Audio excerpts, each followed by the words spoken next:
अध्याय 131। दो दिव्य प्राणियों पर सवाल उठाने की हिम्मत कौन करता है। दो दिव्य प्राणियों के दबाव में दम घुट रहे मार्शल आर्टिस्ट इन शब्दों को सुनकर स्तब्ध रह गए। फिर उन्होंने एक आकृति को धीरे धीरे वे हवेली के मुख्य द्वार से अंदर आते हुए देखा। वह एक साधारण दिखने वाला युवक था जिसने सादे कपड़े पहने हुए थे। उसके हाथों में जेड पत्थर का एक स्क्रॉल था। जेड से बने उस स्क्रॉल से हल्की सफेद रोशनी निकल रही थी जिसने सादे कपड़े पहने उस युवक को घेर लिया, जिससे वह बिना किसी बाधा के दो दिव्य प्राणियों के दबाव में स्वतंत्र रूप से चल सका।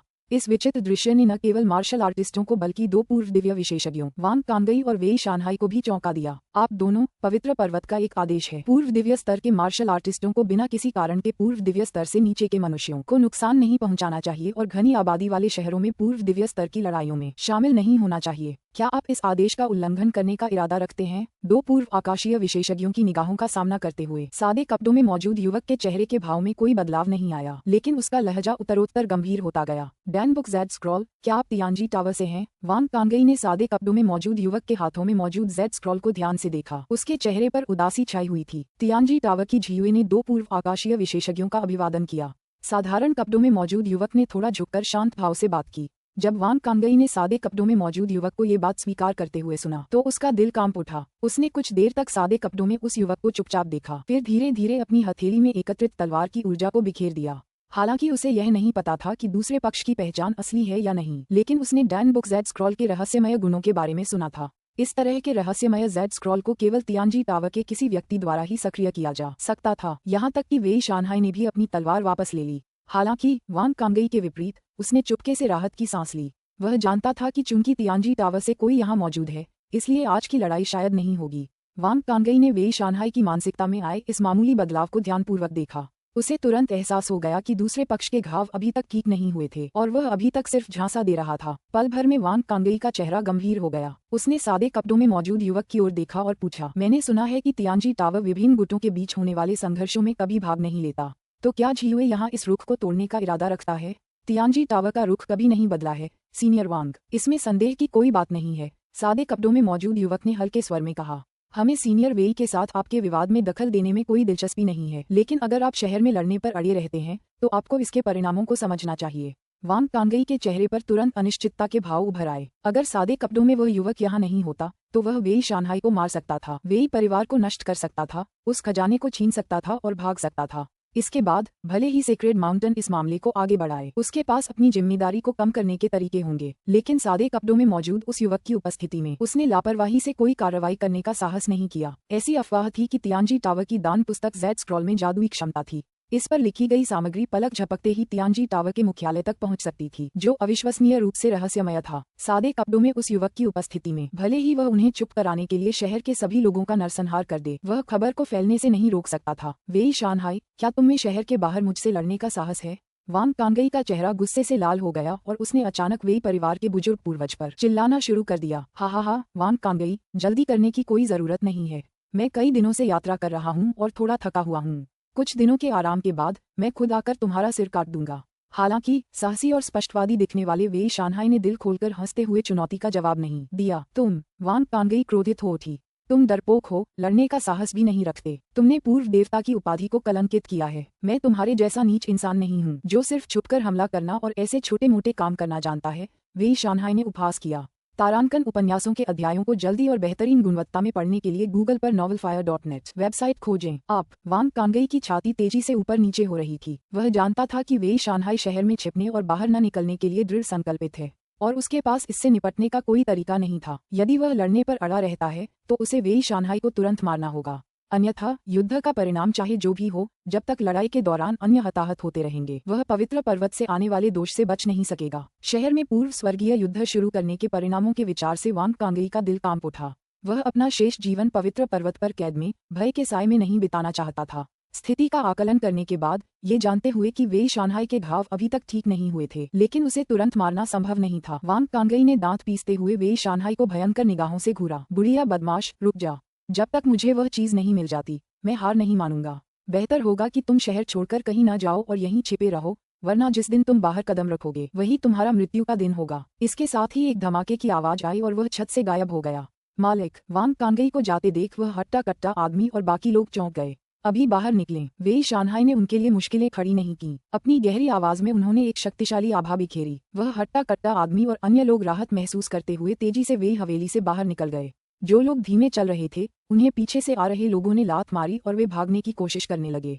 तियान कांग संप्रदाय के सभी लोगों के चले जाने के बाद वेई शानहाई ने छज्जे के नीचे एक जगह से कहा, श्रीमान कृपया बाहर आइए। क्या वहाँ ऊपर कोई छिपा हुआ है? वेई परिवार के सदस्यों ने उस दिशा में देखा। सबकी निगाहों के सामने छज्जे के नीचे से एक आकृति निकली, नीचे कूदी और शान से खड़ी हो गई। सामना कीजिए सीनियर वेई। फीनिक्स जैसी आंखों वाले अधेड़ उम्र के व्यक्ति ने पहले वेई शानहाई को सलाम किया, फिर सादे कपड़ों में मौजूद युवक की ओर मुड़कर कहा, झियू शुक्र है तुम समय पर आ गईं, वरना शायद मैं आज का दिन न देख पाती। इस आकृति को देखकर वेई परिवार के सदस्य स्तब्ध रह गए। उन्हें यह उम्मीद नहीं थी कि काउंटी मजिस्ट्रेट वहां छिपा होगा। साधारण कपड़ों में मौजूद उस युवक को भी उम्मीद नहीं थी कि उसका दोस्त उस जगह पर होगा। आमतौर पर शांत रहने वाला वह युवक थोड़ा अचंभित रह गया। अपने दोस्त को अब भी उदासीन देखकर वह आह भरे बिना नहीं रह सका और बोला, अगर तुम रोमांच देखने के अपने शौक को नहीं बदलते तो एक दिन तुम्हारी मौत की खबर सुनकर मुझे आश्चर्य नहीं होगा। झियुए, तुम दयालु नहीं हो। अपने मित्र को मृत्यु का श्राप क्यों दे रही हो? दोनों के बीच हंसी मजाक के दौरान वेई शानहाई जमीन पर उतरा और सादे कपड़ों में मौजूद युवक को सलाम किया। मेरे पूरे वेई परिवार की जान बचाने के लिए आपका बहुत बहुत धन्यवाद, झियू। युवक के चेहरे पर फिर से शांति के भाव लौट आए। वरिष्ठ वेई, गलतफहमी न पालें। मैं यहाँ वेई परिवार की मदद करने नहीं बल्कि पवित्र पर्वत के फरमान का उल्लंघन करने से रोकने आया हूँ। खैर, झियुए की उपस्थिति ने वास्तव में हमारे वेई परिवार को बचा लिया। मैं इस दयालुता को कभी नहीं भूलूंगा। युवक ने बिना कुछ कहे अपना सिर हिलाया और चला गया। झियुए, इतनी जल्दी क्यों? मेरा इंतजार करो, चलो साथ में ड्रिंक करते हैं। फीनिक्स जैसी आंखों वाले अधेड़ उम्र के व्यक्ति ने वेई शानहाई को सलाम किया और फिर जल्दी से उसके पीछे दौड़ पड़ा। वेई शानहाई ने उन्हें रोकने की कोशिश किए बिना ही उन्हें जाते हुए देखा। पूर्वज। सभी बाहरी लोगों के चले जाने के बाद वेई शिंगे ने अपनी छाती पर हाथ रखकर उत्साहपूर्वक कबीले के सदस्यों को आगे बढ़ाया। शिंगे, जल्दबाजी में मैं वान कांगई की तलवार की ऊर्जा को पूरी तरह से रोक नहीं पाया। क्या तुम ठीक हो? वेई शानहाई ने पूछा। कोई बात नहीं। किसने सोचा होगा कि एक प्रीसेलेस्टियल किसी जूनियर पर छुपकर हमला करेगा? सौभाग्य से तुम समय पर पहुंच गए। वेई शिंगे ने सिर हिलाया। वान कांगई हमेशा से ही नीच और बेशर्म रहा है, वेई शानहाई ने ठंडे स्वर में कहा। पूर्वज जी, आपने झियुए को अपने पास क्यों नहीं रखा? उसने हमारे परिवार की जान बचाई थी। उसे जाने देना कृतघ्नता होगी, वेई शिंगे ने पूछा। वेई शानहाई ने सिर हिलाते हुए कहा, ऐसा नहीं है कि मैं उसे रखना नहीं चाहता था, लेकिन उसकी पहचान खास है। वह कभी दूसरे गुटों के करीब नहीं आता। उसे रखने से उसे ही परेशानी होगी। वेई शिंगे और भी कुछ पूछना चाहता था, लेकिन वेई शानहाई ने हाथ हिलाकर कहा, चलिए अंदर बात करते हैं। किसी को आंगन साफ करने के लिए कहिए। वेई शिंगे को कुछ देर के लिए चुप रहना पड़ा। अंदर पहुंचने पर, जहां केवल वह, मुख्य प्रबंधक और पूर्वज ही थे, उसने आगे पूछा, पूर्वज आप कब लौटे थे? मैं कुछ दिनों से वापस आ गया हूँ, लेकिन शहर में प्रवेश नहीं किया क्योंकि मुझे पता था कि वान कांगई छुपकर मेरा इंतजार कर रहा है। हे पूर्वज, ये लोग कौन हैं और वान कांगई से आपकी क्या दुश्मनी है? ये बात वेई शिंगे को हैरान कर रही थी। उनके घर में छिपा हुआ खजाना अच्छी तरह से छुपाया गया था, जिसके बारे में कबीले के कुछ ही लोगों को पता था। इन रहस्यमय शक्तियों को कैसे पता चला? हमारे वेई परिवार पर हमला करने वाले लोग अधिकतर तियान कांग संप्रदाय नामक उत्तरी संप्रदाय से आते हैं। वान कांगई उनके दूसरे सबसे बड़े नेता हैं। और हमारी दुश्मनी, वेई शानहाई ने आह भरते हुए कहा, हम कभी दोस्त थे। दोस्त? फिर कैसे? वेई शिंगे और मुख्य प्रबंधक स्तब्ध रह गए। ये 100 साल पहले की बात है। जैसे वेई शानहाई ने बताया कि वेई शिंगे और मुख्य प्रबंधक धीरे धीरे स्थिति को समझने लगे थे। 100 साल पहले वेई शानहाई एक युवा और होनहार मार्शल आर्टिस्ट थे। उस समय तक वह मार्शल आर्ट में सफलता प्राप्त कर चुका था और पहले से ही टेंडन्स एंड बोन्स क्षेत्र का विशेषज्ञ था, जो वेई परिवार में एक दुर्लभ प्रतिभा थी। आंतरिक अंगों के क्षेत्र में सफलता प्राप्त करने और अपने ज्ञान का विस्तार करने के लिए वेई शानहाई ने 20 वर्ष की आयु में दुनिया भर के नायकों से मिलने और यात्रा करने का निर्णय लिया। अपनी यात्रा के दौरान उनकी मुलाकात वान कांगई नामक एक युवक से हुई, जिसकी उम्र भी लगभग उनके जैसी ही थी। वान कांगई एक महान संप्रदाय से आए थे, जो शक्तिशाली और ज्ञानी थे। शक्ति और ज्ञान के मामले में उन्होंने तत्कालीन छोटे कबीले के सदस्य वेई शानहाई को पीछे छोड़ दिया था। उनकी तुरंत ही अच्छी दोस्ती हो गई और वेई शानहाई वान कांगई के व्यवहार से प्रभावित हुए। अंततः वे शपथपूर्वक भाई बन गए। उसके बाद उन्होंने साथ मिलकर दुनिया भर की यात्रा की और बहुत कुछ अनुभव किया और देखा। लेकिन अपनी यात्रा के दौरान वेई शानहाई को धीरे धीरे एहसास हुआ कि वान कांगई उतना नेक नहीं था जितना वह दिखता था। वह संकीर्ण मानसिकता वाला था और कभी कभी छोटी मोटी बातों पर भी गौण पात्रों के लिए मुश्किलें खड़ी कर देता था। वह प्रतिशोधी स्वभाव का था और अनजाने में हुए अपमान के लिए भी मन में द्वेष रखता था। कई बार वह दूसरों के परिवारों से बदला लेना चाहता था, अगर वेई शानहाई ने उसे ऐसा करने के लिए राजी न किया होता। जैसे जैसे वे यात्रा करते गए, उनके दर्शन अलग अलग होते गए, जिससे अक्सर झगड़े होने लगे। लेकिन उस समय वेई शानहाई अभी भी वान कांगई को अपना भाई मानता था। उनका मानना था कि वान कांगई अतिवादी थे, लेकिन फिर भी न्यायप्रिय थे। उनका असली झगड़ा तब हुआ जब वे एक साथ एक गुप्त स्थान की खोज करने गए। उन्होंने संयोगवश एक गुफा की खोज की और अपार धन दौलत प्राप्त कर ली। खजाने का बंटवारा करते समय उनमें मतभेद हो गया। वांग कांगई को लगता था कि उसने अधिकांश काम किया है और उसे खजाने का 90% हिस्सा मिलना चाहिए। वेई शानहाई का मानना था कि चूंकि वे भाई थे, इसलिए उन्हें इतना हिसाब किताब नहीं करना चाहिए। हालांकि उन्होंने उतना योगदान नहीं दिया, लेकिन उन्होंने वांग कांगई को एक घातक जाल से बचाया।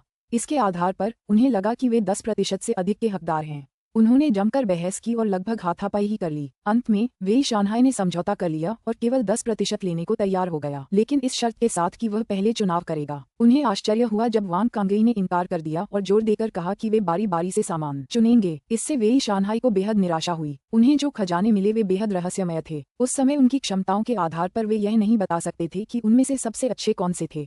अगर वह पहले भी चुन लेता तो भी वह सभी बेहतरीन विकल्पों को नहीं चुन पाता। फिर भी वांग कांगई किसी भी तरह का नुकसान उठाने को तैयार नहीं थे। वांग कांगई का असली स्वभाव देखकर वेई शानहाई ने इसे स्वीकार कर लिया। उसने कुछ वस्तुएं बेतरतीब ढंग से चुनी और गुफा से निकलने के बाद वांग कांगई से सारे संबंध तोड़ लिए। पीछे मुड़कर देखें तो अगर यात्राओं के दौरान मुझे मिली उस सफलता ने हमें बराबरी का दर्जा न दिया होता तो वांग कांगई ने शायद उस समय मुझे जान से मारने की कोशिश की होती। वेई शानहाई ने आह भरी। पूर्वज जी, आपके अनुसार उस समय आपको जो खजाने मिले थे उनमें से एक ये भी था? वेई शिंगे ने पूछा। हाँ, मुझे जो वस्तुएं मिली हैं उनमें से एक हमारी गुप्त तिजोरी में है। वेई शानहाई ने सिर हिलाया। और यह उनमें सबसे कीमती है? सबसे कीमती? हाँ, मुझे उम्मीद नहीं थी कि यूं ही चुनने से मुझे सबसे कीमती चीज मिल जाएगी। वांग कांगई ने कभी सोचा भी नहीं था कि मेरी किस्मत इतनी अच्छी होगी कि मुझे सबसे अच्छी वस्तु चुनने का मौका मिलेगा। शायद यही नियति है। मुझे आश्चर्य होता है कि क्या वह उन वर्षों में कभी क्रोधित भी हुआ था। वेई शानहाई के चेहरे पर एक व्यंग्यात्मक मुस्कान आ गई। वेई शिंगे और मुख्य प्रबंधक ने वांग कांगई की प्रतिक्रिया की कल्पना की और सोचा कि वह बहुत गुस्से में रहा होगा। तो वांग कांगई उस खजाने के लिए आया था। पूर्वज, उसने आप पर छुपकर हमला कैसे किया? वेई शिंगे ने पूछा। मैं लापरवाह था। वेई शानहाई ने आह भरी। हमारे बीच मनमुटाव के बाद मैंने उसे सालों तक नहीं देखा था। उसने हाल ही में मुझे पत्र लिखकर पुराने दोस्तों की तरह फिर से मिलने का निमंत्रण दिया। मुझे लगा कि कई साल बीत चुके हैं और हम उस समय युवा और आवेगशील थे, इसलिए मैं चला गया। अचानक ही उसने हमारी यात्राओं के बारे में बातचीत शुरू कर दी और जब मैं थोड़ा शांत हुआ तो उसने अचानक हमला कर दिया। मैं एकदम बेखबर था और बुरी तरह घायल हो गया। मैं संयोग से ही बच पाया। अब तुम्हारी चोटें कैसी हैं? वेई शिंगे ने तुरंत पूछा। मेरी चोटें अभी तक ठीक नहीं हुई हैं। मैं अपनी ताकत का 30% ही इस्तेमाल कर सकता हूँ। वेई शानहाई ने शांत भाव से कहा। ये सुनकर वेई शिंगे और मुख्य प्रबंधक चौंक गए। जैसे ही वे और कुछ पूछना चाहते थे, वेई शानहाई ने पूछा, वैसे मैं कुछ समय से वापस आ गया हूँ। मैंने निंग्यान और अन एर को क्यों नहीं देखा? वे कहाँ हैं? पूर्व दिव्य प्राणी की संवेदी क्षमताएं असाधारण होती हैं। वेई शानहाई ने अब गौर किया कि हवेली में ली निंग्यान और वेई जियान मौजूद नहीं थे। अध्याय 132। तो क्या ये सच है कि निंग्यान और जियान का क्या हुआ? यह अभी भी अज्ञात है। वेई शानहाई ने भौहें चढ़ाते हुए कहा। अभी अभी वेई शिंगे ने इस अवधि के दौरान घटी हुई हर बात का ब्यौरा दिया था। इसमें अपनी पत्नी और बच्चों को गुपचुप तरीके से कहीं दूर भेजने का प्रयास भी शामिल था, जिसका दुर्भाग्यवश पता चल गया था। लेकिन मैडम और यंग मास्टर ठीक ही होंगे, वरना दूसरी तरफ वाले अब तक उनका इस्तेमाल करके हमें धमका चुके होते। मैनेजर वेई ने विश्लेषण करते हुए कहा। बस ये स्पष्ट नहीं है कि वे अभी कहाँ हैं। क्या वे प्रांतीय राजधानी पहुँच गए हैं या कहीं छिपे हुए हैं? चाहे कुछ भी हो जाए, हमें सबसे पहले उनकी सुरक्षा सुनिश्चित करनी होगी, वेई शानहाई ने कहा। श्याओ हाय, किसी को प्रांतीय राजधानी की जांच करने के लिए भेजो और दूसरों को शहर के बाहर भी निगरानी के लिए भेजो। जी पूर्वज जी, मैं अभी इसका इंतजाम कर दूंगा। मैनेजर वेई ने सहमति जताई। दरअसल वे बहुत पहले से ऐसा करना चाहते थे, लेकिन तियानकांग संप्रदाय के लोग उन पर कड़ी नजर रख रहे थे, जिससे किसी को भी बाहर भेजना बहुत जोखिम भरा हो गया था। अब जबकि पूर्वज वापस आ गए थे, जिससे उन्हें मजबूत सहारा मिल गया था, वे कई मामलों को अधिक आत्मविश्वास के साथ संभाल सकते थे। मैनेजर वेई के कर्मचारियों की व्यवस्था करने के लिए बाहर जाने के बाद वेई शिंगे ने पूर्वज की ओर देखा। पूर्वज जी, क्या आपकी चोट गंभीर है? आपको क्या लगता है कि आप कब तक ठीक हो जाएंगे? मेरी चोट शायद ठीक नहीं हो सकती। इस समय वेई शानहाई के चेहरे पर अचानक थकान के भाव दिखाई दिए। उनकी सांसें तेजी से कमजोर होने लगीं और ऐसा लगा जैसे वे कई साल बूढ़े हो गए हों और अंत में वे कुर्सी पर गिर पड़े। पूर्वज, वेई शिंगे चौंक गया और जल्दी से चिल्ला उठा। इतना हंगामा मत करो, वेई शानहाई ने हाथ हिलाते हुए आह भरी। वांग कांगई की दिव्य तलवार ऊर्जा वाकई बहुत शक्तिशाली है। उसने मुझ पर तलवार से वार किया। हालांकि मुझे ज्यादातर चोटें नहीं आईं, फिर भी उसकी तलवार ऊर्जा ने मेरी हृदय नाड़ी पर आक्रमण कर दिया, जिससे मुझे गंभीर चोट लगी। हे पूर्वज, क्या आप अपनी शक्ति से उस तलवार की ऊर्जा को बाहर नहीं निकाल सकते? अकेले ये करना मुश्किल है, वेई शानहाई ने सिर हिलाते हुए कहा। वांग कांगई की दिव्य तलवार की ऊर्जा अत्यंत कपटी है। ये हड्डियों को गला देने वाले जहर की तरह है, जो मेरी हृदय नलिका को जकड़ लेती है। इसके अलावा हमारी साधना का स्तर लगभग समान है। मैं अपने हृदय नाड़ी को नुकसान पहुंचाए बिना तलवार की ऊर्जा को आत्मविश्वास से बाहर नहीं निकाल सकता। मैं इसे केवल अस्थायी रूप से वास्तविक ऊर्जा से दबाकर ही विस्फोट होने से रोक सकता हूँ। ये सुनकर वेई शिंगे चिंतित हो गया। तो क्या कोई और रास्ता नहीं है? जब तक कोई अन्य पूर्व दिव्य क्षेत्र का विशेषज्ञ मेरी मदद नहीं करता, तब तक मैं कोमल सच्ची ची का उपयोग करके अपने हृदय नाड़ी की रक्षा कर सकता हूँ, ताकि मैं तलवार की ची को पूरी तरह से बाहर निकालने के लिए पूरा प्रयास कर सकूं। ये सुनकर वेई शिंगे को निराशा महसूस हुई। ये भी ध्यान देने योग्य है कि पूर्व आकाशीय क्षेत्र के विशेषज्ञ दुर्लभ होते हैं और आम लोगों के सामने शायद ही कभी प्रकट होते हैं। इतनी दूरदराज जगह में वे कम समय में पूर्व स्वर्गीय क्षेत्र के विशेषज्ञ को कहां से ढूंढ सकते थे? इसके अलावा भले ही ऐसा कोई विशेषज्ञ संयोगवश प्रकट हो जाए, लेकिन किसी अन्य पूर्व देवता की वास्तविक ऊर्जा को उसके हृदय नाड़ी में प्रवेश करने देना बहुत जोखिम भरा था। मानव हृदय अप्रत्याशित होते हैं। यदि दूसरा पक्ष दुर्भावना रखता है तो वह क्षण भर में पूर्वज की हृदय वाहिनी को नष्ट कर सकता है। तब तक तो कोई देवता भी उसे बचा नहीं सकता था। वेई शानहाई भी इस मामले की जटिलता से अवगत थे। हालांकि उसका मन दृढ़ था और वेई शिंगे के चिंतित चेहरे को देखकर उसने उसे दिलासा देते हुए कहा, इतना निराश मत हो, अभी अंतिम चरण नहीं आया है। जब तक मैं जीवित हूँ, मैं वेई परिवार की रक्षा कर सकता हूँ। पूर्वज, यदि तलवार की ऊर्जा को निष्कासित नहीं किया गया तो क्या होगा? वेई शानहाई कुछ देर रुका और फिर बोला, तलवार की ऊर्जा को लगातार दबाने से मेरी हृदय नलिका पर भारी बोझ पड़ रहा है। लगभग 1 साल में मेरी हृदय नलिका निष्क्रिय हो जाएगी और मेरी मृत्यु हो जाएगी। वेई जिंगे चुप हो गए। उसने सोचा था कि पूर्वज की वापसी से सब कुछ ठीक हो जाएगा। अप्रत्याशित रूप से पूर्वज की चोट में इतना बड़ा छिपा हुआ खतरा था। उनकी पहले वाली खुशी पल भर में गायब हो गई। कुछ देर बाद वेई शिंगे अभी भी अनिच्छुक होते हुए बोला, पूर्वज जी, अगर हम उस खजाने का इस्तेमाल करें तो क्या उससे आपका घाव ठीक हो सकता है? बहुत मुश्किल है, वेई शानहाई ने सिर हिलाते हुए कहा। वह खजाना असाधारण रूप से गहरा है, कोई साधारण वस्तु नहीं। उस समय मैं उससे सिल्वर मून फॉर्मेशन और वर्तमान साधना विधि को समझ पाया था और संयोगवश प्रीसेलेस्टियल स्तर तक पहुंच गया था। पिछले कई दशकों में मैं इससे अधिक कुछ नहीं समझ पाया हूँ। इतने वर्षों में अर्जित आधार को व्यर्थ करना उचित नहीं है, अन्यथा उसका राज्य इतने वर्षों तक प्रारंभिक पूर्व आकाशीय अवस्था के शिखर पर अटका नहीं रहता। लेकिन फिर भी एक मौका तो है ना? वेई शानहाई ने तुरंत कहा, क्या होगा अगर इस जीवन मरण के अनुभव से आपको नई अंतर्दृष्टि प्राप्त हो और आप एक उच्चतर स्तर तक पहुंच जाएं? ठीक है, मैं कोशिश करूंगा। उसकी जिद देखकर वेई शानहाई ने आह भरी और सहमति दे दी। वेई शानहाई की वापसी के कारण वेई परिवार ने अस्थायी रूप से जीवन मरण के संकट को हल कर लिया। वहीं काउंटी के दूसरे हिस्से में तियान कांग संप्रदाय और वेई परिवार के बीच युद्ध के बारे में चर्चा भी धीरे धीरे बढ़ रही थी। इस तथ्य के बावजूद कि संघर्ष के दोनों पक्ष देश की अन्य ताकतों से कहीं अधिक श्रेष्ठ थे और तार्किक रूप से छोटी ताकतों को उनसे पूरी तरह बचना चाहिए था। दुनिया में निडर लोगों की कमी कभी नहीं होती। प्रत्येक बल के पास गुप्त रूप से पाले गए जासूस होते थे। परिणामस्वरूप युद्ध से संबंधित कुछ विवरण अनजाने में ही लीक हो गए। विशेषकर सादे कपड़ों में मौजूद युवक और पूर्व दिव्य क्षेत्र के 2 विशेषज्ञों के बीच हुई बातचीत जो पूरे शहर में सुनाई दी, तो सभी को पता चला कि रहस्यमय पूर्व स्वर्गीय क्षेत्र के संबंध में ऐसा प्रतिबंध था। किसने सोचा होगा कि पूर्व स्वर्गीय क्षेत्र के विशेषज्ञों को अपने स्तर से नीचे वालों पर हमला करने से मना किया गया है? पवित्र पर्वत के पास किस प्रकार की शक्ति है कि वह शक्तिशाली पूर्व स्वर्गीय क्षेत्र के विशेषज्ञों पर इस प्रकार का प्रतिबंध लगा सकता है? शुक्र है ये प्रतिबंध मौजूद है, वरना हम सब मर चुके होते। पहले का माहौल बहुत ही भयावह था। हाँ, पहले मेरा दिल बहुत जोर से धड़क रहा था। अगर वे दोनों सच में लड़ पड़ते तो आधे काउंटी तबाह हो सकती थी।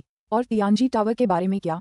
वह किस प्रकार की शक्ति है? काउंटी में तियान कांग संप्रदाय की लगातार मौजूदगी के कारण निवासी इस बारे में खुलकर चर्चा करने की हिम्मत नहीं करते थे, लेकिन निजी चर्चाओं से बचा नहीं जा सका। इसलिए जल्द ही पूरे काउंटी में इस लड़ाई के बारे में चर्चा शुरू हो गई। उसी समय सभी ने राहत की सांस ली। पूर्व आकाशीय जगत के 2 विशेषज्ञों के बीच हुआ पिछला टकराव बेहद भयावह था। पूरा शहर सन्नाटे में डूबा हुआ था। किसी ने भी आवाज निकालने की हिम्मत नहीं की। कोई भी नहीं चाहता था कि वे दोनों सचमुच लड़ें, क्योंकि किसी को भी यह पता नहीं था कि लड़ाई के बाद वे बच पाएंगे या नहीं। ये जानकर कि पूर्व आकाशीय विशेषज्ञ शहर में यूं ही लड़ाई नहीं कर सकते, सभी को सचमुच राहत महसूस हुई। चर्चा कर रहे लोगों के बीच एक व्यक्ति के चेहरे पर धीरे धीरे खुशी झलकने लगी। हालांकि उसने तुरंत अपनी खुशी को काबू में कर लिया, उदासीनता का नाटक किया और चर्चा में शामिल हो गया। अगली सुबह उसने अपना वेश बदला और भीड़ में घुलमिलकर शहर से निकल गया। शहर छोड़ने के बाद उसने कई बार अपना रास्ता बदला, यहाँ तक कि ग्रामीण इलाके में अपने बहनोई के घर पर रात भी बिताई, ये सुनिश्चित करने के लिए कि ज्यूली गांव की ओर जाने से पहले कोई उसका पीछा नहीं कर रहा था। ज्यूली गांव पहुंचते ही वह सीधे लू किंग के घर गया और वहां उसने लू किंग को आंगन में मुक्केबाजी का अभ्यास करते हुए पाया। युवा स्वामी लू जियो तियान। लू किंग ने हैरानी से ऊपर देखा। मागो के निर्देशों के अनुसार ब्लैक वुल्फ गैंग के शवों को ठिकाने लगाने के बाद शियाओ तियान और बाकी लोगों को छिप जाना था। वह यहाँ क्यों था? शियाओ तियान, तुम यहाँ क्यों हो? लू किंग को ठंडक महसूस हुई। उसे लगा कि कहीं कुछ हुआ तो नहीं है। युवा स्वामी लू, पिछले 2 दिनों में शहर में कुछ बहुत बड़ी घटना घटी है। मैं विशेष रूप से आपको बताने आया हूँ, जियाओ तियान ने उत्साह से कहा। वास्तव में लू किंग का चेहरा गंभीर हो गया। अंदर आओ और मुझे बताओ। अंदर शियाओ यान अभी तक नहीं उठी थी और मेज पर ताज़ा बना नाश्ता लगा हुआ था। उपन्यासों के अध्यायों को जल्दी और बेहतरीन गुणवत्ता में पढ़ने के लिए गूगल पर नवंबर ALFIRE NAT वेबसाइट खोजें। भाप की सुगंध से इतनी तेज महक आई कि शियाओ तियान ने अनजाने में ही घूंट भर लिया। वह सुबह सुबह अपने बहनोई के घर खाना खाए बिना ही निकल गया था और जल्दी जल्दी वहां पहुंच गया था। शियाओ तियान, क्या तुमने नाश्ता कर लिया है? यहाँ कुछ क्यों नहीं खा लेते? लू किंग ने उसकी हरकत देखकर पूछा। कोई जरूरत नहीं, पहले मुझे बताने दीजिए, जियाओ तियान ने जोर देकर कहा। ठीक है, आगे बढ़ो। लू किंग ने आगे कोई सवाल नहीं पूछा क्योंकि उसे इस बात का अंदाजा था कि शियाओ तियान जो खबर साझा करने वाला था वह कितनी महत्वपूर्ण थी। क्या ऐसा हो सकता है कि अंततः तियान कांग संप्रदाय और वेई परिवार के बीच टकराव हो जाए? जब लू किंग इस बारे में सोच रही थी तभी जियाओ तियान ने बोलना शुरू किया। परसों शहर में मौजूद विदेशी मार्शल आर्टिस्टों ने आखिरकार वेई परिवार के खिलाफ युद्ध की घोषणा कर दी। उन्होंने कई मार्शल आर्टिस्टों को इकट्ठा किया और वेई के घर पर हमला कर दिया। शियाओ तियान के पहले शब्दों ने लू किंग को चौंका दिया। हालांकि जैसे जैसे जियाओ तियान बोलता गया उसके चेहरे पर धीरे धीरे आश्चर्य के भाव आने लगे। अंत में दोनों पूर्व आकाशीय विशेषज्ञों ने लड़ाई नहीं की, जिससे हम आपदा से बच गए। मैंने इस अवसर का लाभ उठाकर शहर से चुपके से निकलकर आपको ये बात बताई। शियाओ तियान की बात सुनने के बाद लू किंग चुप हो गई। शियाओ तियान के शब्दों में बहुत अधिक जानकारी थी और उसे इसे समझने के लिए समय चाहिए था। उसकी चुप्पी देखकर जियाओ तियान ने उसे परेशान नहीं किया और धैर्यपूर्वक प्रतीक्षा करता रहा। वह जानता था कि यंग मास्टर लू कोई साधारण व्यक्ति नहीं थे, बल्कि उससे कहीं अधिक ज्ञानी थे। उसे ज्यादा कुछ कहने की जरूरत नहीं थी, बस उसे बात समझने का समय देना था। हालांकि जैसे जैसे वह इंतजार कर रहा था, खाने की खुशबू से जियाओ तियान की भूख और भी बढ़ गई। अंततः उसके पेट से अनियंत्रित रूप से गुड़गुड़ाहट की आवाज आने लगी। उस आवाज ने लू किंग को उसके विचारों से बाहर निकाल दिया। उसने शर्मिंदा हुए शियाओ तियान की ओर देखा और मुस्कुराते हुए कहा, शियाओ तियान, शिष्टाचार मत अपनाओ, पहले कुछ खा लो। जी हाँ, युवा स्वामी। इस बार शियाओ तियान ने खुद को रोका नहीं और बन खाना शुरू कर दिया। 2 बन और 1 कटोरी दलिया खत्म करने के बाद लू किंग ने पूछा, शियाओ तियान, क्या आपको यकीन है कि पूर्व आकाशीय विशेषज्ञ अपने स्तर से नीचे वालों पर यूं ही हमला नहीं कर सकते या लड़ाई नहीं लड़ सकते? शहर, जरूर। जियाओ तियान ने गंभीरता से सिर हिलाया। यही बात तियानजी टावर के स्वामी ने तब कही थी जब वह 2 दिव्य विशेषज्ञों के बीच लड़ाई शुरू होने से पहले ही वेई निवास में घुस गए थे और उन्होंने पवित्र पर्वत के निषेध का हवाला दिया था। पूरे शहर ने ये सुना था और दोनों पूर्व आकाशीय विशेषज्ञों के बीच वास्तव में कोई लड़ाई नहीं हुई। विदेशी पूर्व आकाशीय विशेषज्ञ क्रोधित होकर चला गया। लू किंग ने अपनी उंगलियों से मेज पर हल्के से थपथपाया। उन्हें पूर्व आकाशीय विशेषज्ञों के लिए इस तरह के प्रतिबंध की उम्मीद नहीं थी। पवित्र पर्वत, वह किस तरह की जगह है? पूर्व आकाशीय विशेषज्ञों पर इस प्रकार के प्रतिबंध लगाना और बिना किसी प्रत्यक्ष अवज्ञा के उन्हें इनका पालन करने के लिए बाध्य करना, इस तरह की निवारक क्षमता रखने के लिए किस प्रकार की भयावह शक्ति की आवश्यकता होगी? ऐसा प्रतीत होता था कि इस दुनिया में वास्तव में कई रहस्य और भयानक शक्तियां छिपी हुई हैं जो आम लोगों को ज्ञात नहीं हैं। पूर्व आकाशीय विशेषज्ञ बनने से भी स्वतंत्रता की गारंटी नहीं मिलती थी। हालांकि ये प्रतिबंध लू किंग के लिए अब अच्छी खबर थी। कम से कम इससे वांग कांगई के खिलाफ उनका आत्मविश्वास तो बढ़ा। बेशक इसका मतलब यह नहीं था कि लू किंग को वांग कांगई से डरना बंद हो गया था। यहाँ तक कि फंसा हुआ कुत्ता भी दीवार फांद कर निकल जाता। पूर्व आकाशीय विशेषज्ञ मिट्टी के नहीं बने थे। इस स्तर तक पहुँचने के लिए वे सभी गर्वित और स्वतंत्र थे। यदि वास्तव में उकसाया गया हो और हत्या करने के इरादे से प्रेरित हो तो कोई भी प्रतिबंध अर्थहीन होगा। अगर कोई सचमुच किसी को मारना चाहता है तो ये सोच विचार का विषय होगा। क्या पवित्र पर्वत मृतकों को पुनर्जीवित करने में सक्षम होगा? इसलिए पूर्व खगोलीय विशेषज्ञों के प्रति उचित सम्मान अभी भी आवश्यक था। युवा स्वामी लू, अब जबकि वेई परिवार के पूर्वज लौट आए हैं, उनका संकट हल हो गया है। स्वामी माँ कब लौट सकते हैं? शियाओ तियान एक उत्साही व्यक्ति थे। हालांकि उन्होंने ग्रैंड बाजार में मैडम वेई और युवा मालिक को व्यक्तिगत रूप से नहीं देखा था, लेकिन उन्होंने सुरागों और बाद की घटनाओं से कुछ बातें समझ ली थीं। वह जानता था कि उसके मालिक का गायब होना संभवतः वेई परिवार की रखेल और युवा मालिक से संबंधित था। जल्दी नहीं है। आपने अभी बताया कि रहस्यमय पूर्व देवता चेतावनी देकर चले गए। शहर में स्थिति अभी भी तनावपूर्ण है। ऐसे में मास्टर माँ को प्रकट नहीं होना चाहिए। वे अभी जहाँ हैं वहीं सुरक्षित हैं, लू किंग ने कहा। शियाओ तियान ने भी यही सोचा और आगे कोई पूछताछ नहीं की। जब तक उसे ये पता था कि मास्टर माँ सुरक्षित हैं, तब तक इतना ही काफी था। खाना खत्म करने के बाद शियाओ तियान चला गया। वह और अधिक जानकारी जुटाने के लिए शहर लौटना चाहता था। लू किंग ने उसे रोका नहीं, बल्कि केवल सावधान रहने की सलाह दी। शियाओ तियान के जाने के बाद लू किंग ने शियाओ यान को जगाया, उसे नहलाया और उसे और शियाओ ली को लेकर हाफवे हाउस चली गई। शियाओ तियान द्वारा लाई गई खबर बहुत महत्वपूर्ण थी, विशेष रूप से पूर्व आकाशीय विशेषज्ञों के खिलाफ प्रतिबंध, जिसके बारे में उसे अपने स्वामी को सूचित करना था। हाफवे हाउस में उसका मालिक औषधीय जड़ी बूटियों को सुखा रहा था। लू किंग ने अपने गुरु को शियाओ तियान द्वारा लाई गई खबर के बारे में बताया। फिर उसने पूछा, गुरुजी, आपने बहुत यात्रा की है, क्या आपने इस निषेध के बारे में सुना है या जानते हैं कि पवित्र पर्वत और तियानजी टावर क्या हैं? लू किंग की कहानी सुनकर बूढ़ा डॉक्टर आश्चर्यचकित रह गया। उन्होंने सिर हिलाते हुए कहा, मैंने इन नामों के बारे में नहीं सुना है, न ही इस प्रतिबंध के बारे में। अध्याय 133। अपने गुरु के इन 2 रहस्यमय शक्तियों के बारे में अनभिज्ञ होने की बात सुनकर लू किंग को आश्चर्य नहीं हुआ। हालांकि उनके गुरु के पास कभी आंतरिक अंगों के क्षेत्र में उन्नत मार्शल कौशल था, लेकिन वे हमेशा खुद को योद्धा के बजाय एक चिकित्सक मानते थे। उनका प्रारंभिक जीवन ग्रामीण क्षेत्रों में बीमारों का इलाज करने और जीवन बचाने में बीता था। उन्हें युद्ध संघर्षों में कोई रुचि नहीं थी, इसलिए इन शीर्ष स्तरीय शक्तियों के बारे में उनका न जानना कोई आश्चर्य की बात नहीं थी। हालांकि चूंकि पूर्वलोक पर ऐसा प्रतिबंध बाहर मौजूद था और उसका गुरु अब एक पूर्वलोक का मार्शल आर्टिस्ट था, इसलिए इस मामले को नजरअंदाज नहीं किया जा सकता था। लू किंग ने अपने विचार व्यक्त किए, लेकिन बूढ़े डॉक्टर ने कोई प्रतिक्रिया नहीं दी। मुझे संघर्ष की कोई इच्छा नहीं है, प्रतिबंध मुझे मंजूर है, इसका मतलब अधिक शांति है। लू किंग सहमत हो गया। उसके गुरुजी हमेशा दयालु और सौम्य स्वभाव के थे, यहाँ तक कि जब मरीज बदतमीजी करते थे तब भी वे शांति से उन्हें दिलासा देते थे और शायद ही कभी क्रोधित होते थे। उनके लिए बल प्रयोग करना उतना ही कठिन था जितना किसी को बिना मदद किए मरने देना। इसलिए ये प्रतिबंध अन्य पूर्व स्वर्गीय लोक के व्यक्तियों के लिए प्रतिबंधात्मक हो सकता है, लेकिन उसके स्वामी के लिए इससे कोई फर्क नहीं पड़ा। इस विचार के साथ लू किंग अब चिंतित नहीं थी। गुरुजी, मेरा एक और प्रश्न है। चूंकि वेई परिवार के पूर्वज वापस आ गए हैं, तो क्या हमें श्रीमती वेई और उनके बेटे को वापस काउंटी तक ले जाना चाहिए? लू किंग ने इस तथ्य को नहीं छिपाया कि श्रीमती वेई और उनके बेटे को एक दूरस्थ पर्वत पर स्थानांतरित कर दिया गया था। बूढ़े डॉक्टर ने एक पल सोचा और फिर कहा, चलिए इंतजार करते हैं। जिले में स्थिति अभी भी स्पष्ट नहीं है, इसमें दखल न देना ही बेहतर है। मैंने भी यही सोचा था।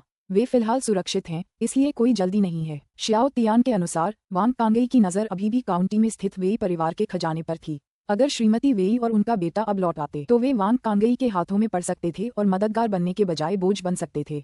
फिर भी उन्हें इस घटनाक्रम की जानकारी देना आवश्यक था। अपने गुरु के साथ आधी सुबह की पढ़ाई पूरी करने के बाद लू किंग ने शियाओ ली को साथ लिया और पहाड़ों की ओर चल पड़ा। जियाओ यान ने अधिक अक्षर सीख लिए थे और अब वह कुछ सरल वाक्यों को पहचान सकती थी। ये जानते हुए कि लू किंग को अक्सर पहाड़ों पर जाना पड़ता था, बूढ़े डॉक्टर ने स्वेच्छा से उसे सिखाने की पेशकश की। शियाओ ली को गोद में लिए लू किंग उस गुफा में पहुंचा जहां मागो और अन्य लोग छिपे हुए थे। उसने वेई जियान को लाठी चलाने का अभ्यास करते हुए पाया। कुछ देर देखने के बाद उसने वेई जियान की प्रगति पर संतोष से सिर हिलाया। मागो के कहे अनुसार वेई जियान में मार्शल आर्ट की कुछ प्रतिभा थी। लू किंग ने उसे लाठी चलाने की एक सरल तकनीक सिखाई थी और वेई जियान लगन से उसका अभ्यास कर रहा था। आज का दिन अच्छा नहीं खराब है। जब वेई जियान ने लाठी चलाने की एक श्रृंखला पूरी कर ली तो लू किंग ने उसकी प्रशंसा की। डॉक्टर लू, आप यहाँ हैं। वेई जियान प्रसन्नता से पीछे मुड़ा। गुफा के दूसरे हिस्से में आराम कर रही श्रीमती वेई शोर सुनकर बाहर आ गईं।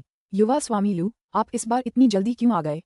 उसने आश्चर्य से पूछा। लू किंग आमतौर पर हर 3 से 4 दिन में आते थे, लेकिन उनकी पिछली यात्रा के बाद केवल 1 दिन ही बीता था। मुझे कुछ बात करनी है।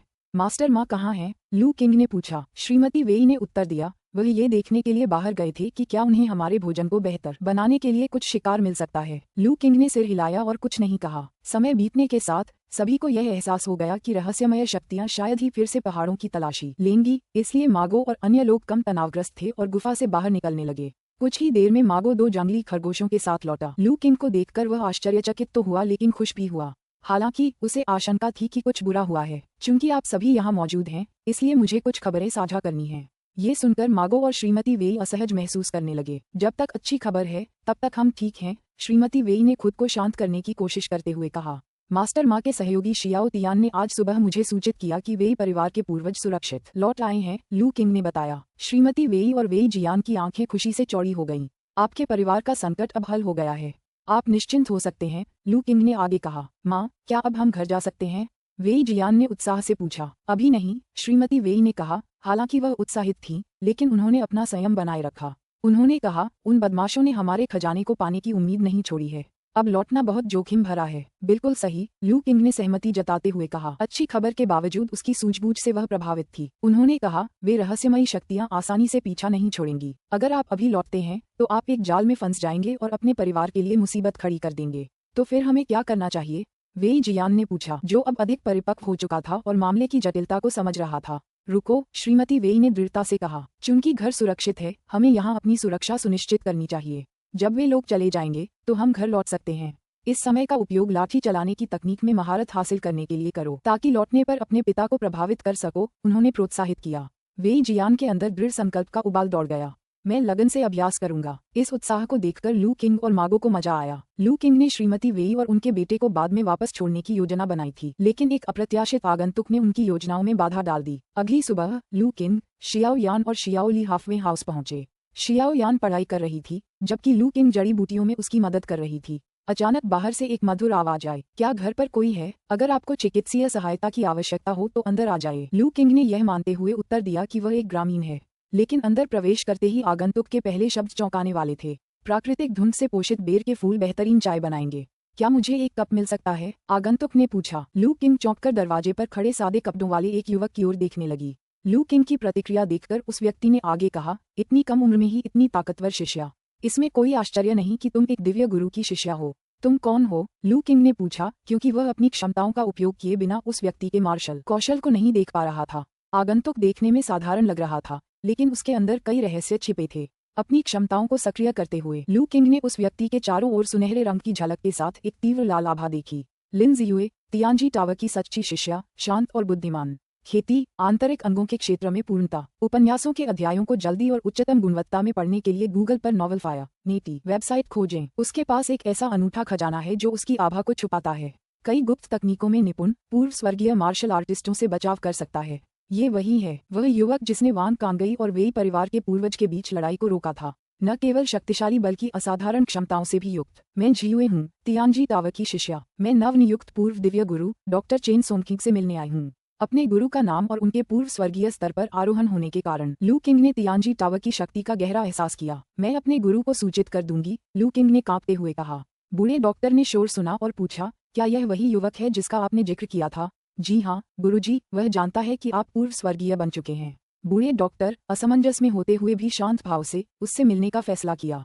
शियाओ यान को अंदर छोड़कर बूढ़ा डॉक्टर और लू किंग बाहर चले गए। बेर के फूलों की सुंदरता को निहारते हुए वह युवक उनकी ओर मुड़ गया। तियानजी टावर के जूनियर जियुए, सीनियर चेन को मेरा नमस्कार, उन्होंने आदरपूर्वक कहा। औपचारिकता की कोई आवश्यकता नहीं है, कृपया बैठिए, बूढ़े डॉक्टर ने मुस्कुराते हुए कहा। धन्यवाद, सीनियर, जियुए ने जोर देकर कहा कि बुजुर्ग डॉक्टर पहले बैठें। लू किंग एक शिष्य के रूप में अलग खड़ा था। आप यहाँ किस लिए आए हैं? बूढ़े डॉक्टर ने सीधे पूछा। क्या मैं पहले एक कप बेर की चाय पी सकता हूँ? जियुए ने पूछा, लेकिन उसने तुरंत अपना इरादा जाहिर नहीं किया। बिल्कुल, आह किंग, चाय तैयार करो, बूढ़े डॉक्टर ने निर्देश दिया। लू किंग चाय का सेट और बेर की चाय लेकर आए, और जैसे ही पानी उबलने लगा, हवा में एक अजीब सी सुगंध फैल गई। जब बूढ़े डॉक्टर ने दिव्यलोक में प्रवेश किया, तब ये बेर का पेड़ खिल चुका था। तात्विक धुंध से पोषित ये फूल सुगंधित और लाभकारी थे। लू किंग ने चाय बनाई और उसकी मनमोहक सुगंध फैल गई, जिससे आगंतुक आश्चर्यचकित हो गए। कभी कोई गलती न करने वाले बूढ़े डॉक्टर को पूरा भरोसा था और उन्होंने जियू के आगमन का स्वागत किया। आगे जो भी होगा उसके लिए वे तैयार थे। अध्याय 134। जियुए, कृपया। लू किंग सादे कपड़ों में मौजूद युवक के लिए बेर की चाय का एक कप लेकर आए। धन्यवाद। युवक ने चाय ली, हल्के से एक घूंट पिया, और उसकी आंखें तुरंत आनंद से सिकुड़ गईं। कुछ देर तक चुपचाप उसका स्वाद लेते हुए उसने अपनी आंखें खोलीं, जो प्रशंसा से भरी हुई थीं। कितनी अद्भुत चाय है, ये सचमुच अनोखी है, तांत्रिक धुंध से पोषित। अगर आपको ये पसंद आए तो जाते समय कुछ अपने साथ ले जाएं। बुजुर्ग डॉक्टर, जो खुद भी चाय के शौकीन थे, युवक द्वारा सावधानीपूर्वक तैयार की गई चाय की अत्यधिक प्रशंसा से प्रसन्न हुए। धन्यवाद, सीनियर चेन। युवक ने खुशी खुशी धन्यवाद स्वीकार किया। लू किंग अंदर वापस गई और बेर की चाय का एक छोटा सा पैकेट पैक किया। चाय का प्याला खत्म करने के बाद युवक ने प्याला नीचे रख दिया और उसका चेहरा गंभीर हो गया। मुझे लगता है कि सीनियर चेन ये जानने के लिए उत्सुक हैं कि मुझे कैसे पता चला कि आपने पूर्व स्वर्गीय क्षेत्र में प्रवेश कर लिया है। सचमुच, मैं काफी हैरान हूँ, बूढ़े डॉक्टर ने स्वीकार किया। जब उसने प्रवेश किया तो उसे आसपास किसी के होने का आभास नहीं हुआ था और उसने कभी भी दूसरों के सामने अपनी अलौकिक क्षमताओं का प्रदर्शन नहीं किया था। उन्हें सचमुच समझ नहीं आ रहा था कि उस युवक को उनकी इस महत्वपूर्ण खोज के बारे में कैसे पता चला। सीनियर चेन को चिंता करने की कोई जरूरत नहीं है। मुझे आपकी इस सफलता के बारे में संयोगवश पता चला, किसी जानबूझकर की गई जासूसी के जरिए नहीं। ऐसा हुआ कि जब आपने सफलता प्राप्त की तब मैं उसी काउंटी में था। मेरे पास एक संप्रदाय का खजाना था जो मौलिक धुंध में होने वाले परिवर्तनों का पता लगा सकता था, और इसी तरह मुझे पता चला कि एक जन्मोत्तर मार्शल आर्ट मास्टर ने मौलिक धुंध को समझ लिया था, उसे अपने शरीर में समाहित कर लिया था और पूर्व दिव्य अवस्था प्राप्त कर ली थी। हालांकि हाल ही में काउंटी में स्थिति तनावपूर्ण रही है और मैं तुरंत नहीं जा सका। सीनियर चेन, आपसे मिलने के लिए मुझे आज तक का समय लग गया, युवक ने समझाया। लू किंग ने सोचा कि जाने में असमर्थ होने के अलावा वह शायद अपने गुरु के पृष्ठभूमि की भी जांच कर रहा था।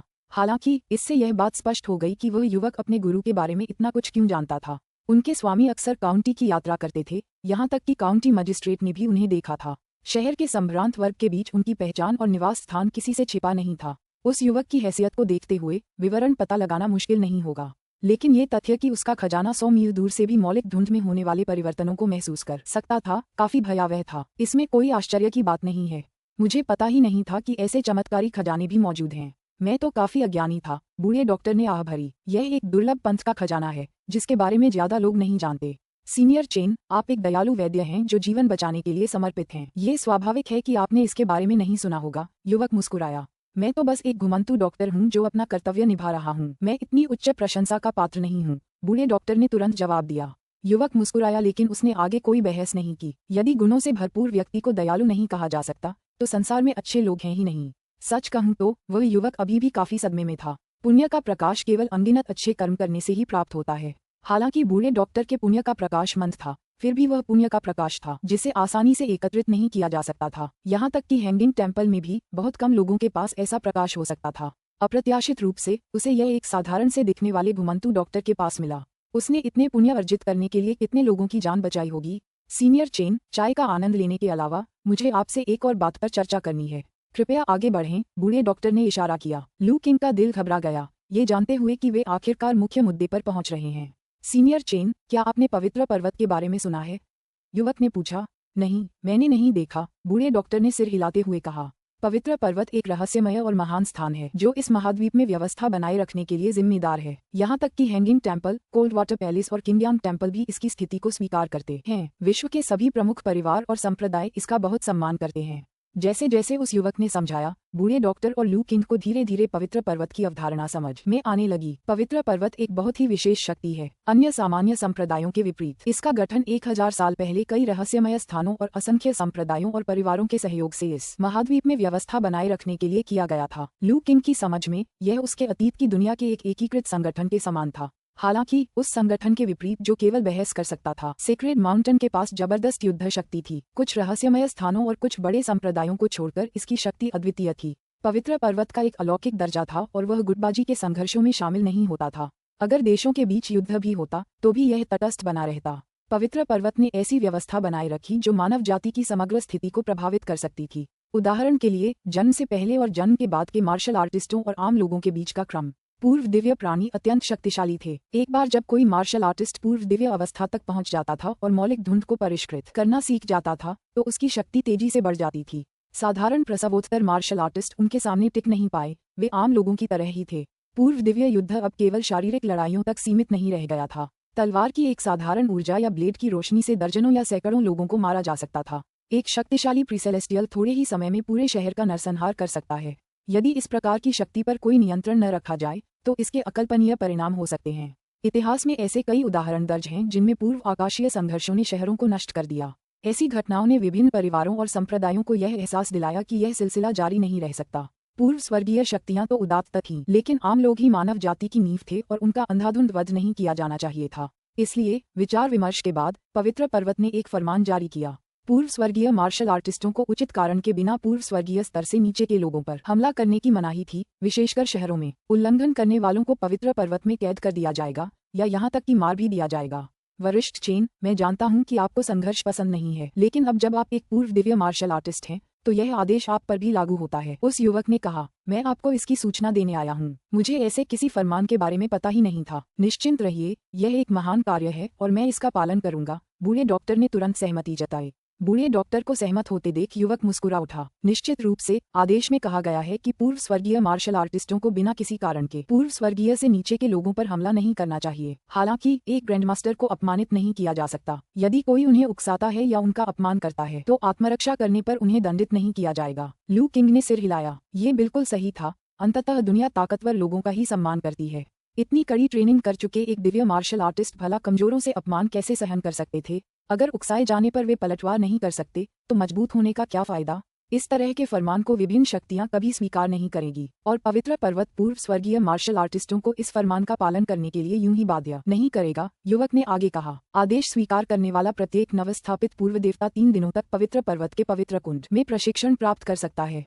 यह अवसर जीवन भर के लिए मान्य है। सीनियर चेन, यह आपके लिए एक शानदार अवसर है। ओह, ऐसा कैसे? बूढ़े डॉक्टर ने पूछा। पवित्र पर्वत एक रहस्यमय और महान स्थान है जो अवसरों से भरा हुआ है। इनमें से एक सबसे बड़ा अवसर शिखर पर स्थित पवित्र कुंड है। ये पवित्र कुंड रहस्यमय और चमत्कारी है, जो लोगों को ज्ञान प्राप्त करने, बाधाओं को दूर करने में मदद करता है। यह अविश्वसनीय रूप से जादुई है। यहाँ तक कि सबसे सुस्त मार्शल आर्टिस्ट भी इसमें तेजी से प्रगति कर सकता है, तेजी से आगे बढ़ सकता है। ये सुनकर बूढ़ा डॉक्टर भी उत्सुक हुए बिना नहीं रह सका। ये दुनिया वाकई विशाल और चमत्कारों से भरी है। झियुए ने जो कहा वह मैंने पहले कभी नहीं सुना या देखा। आज मैंने बहुत कुछ सीखा। बूढ़े डॉक्टर ने आह भरी। वरिष्ठ चेन, यह जैड का चिन्ह पवित्र पर्वत की पहचान है।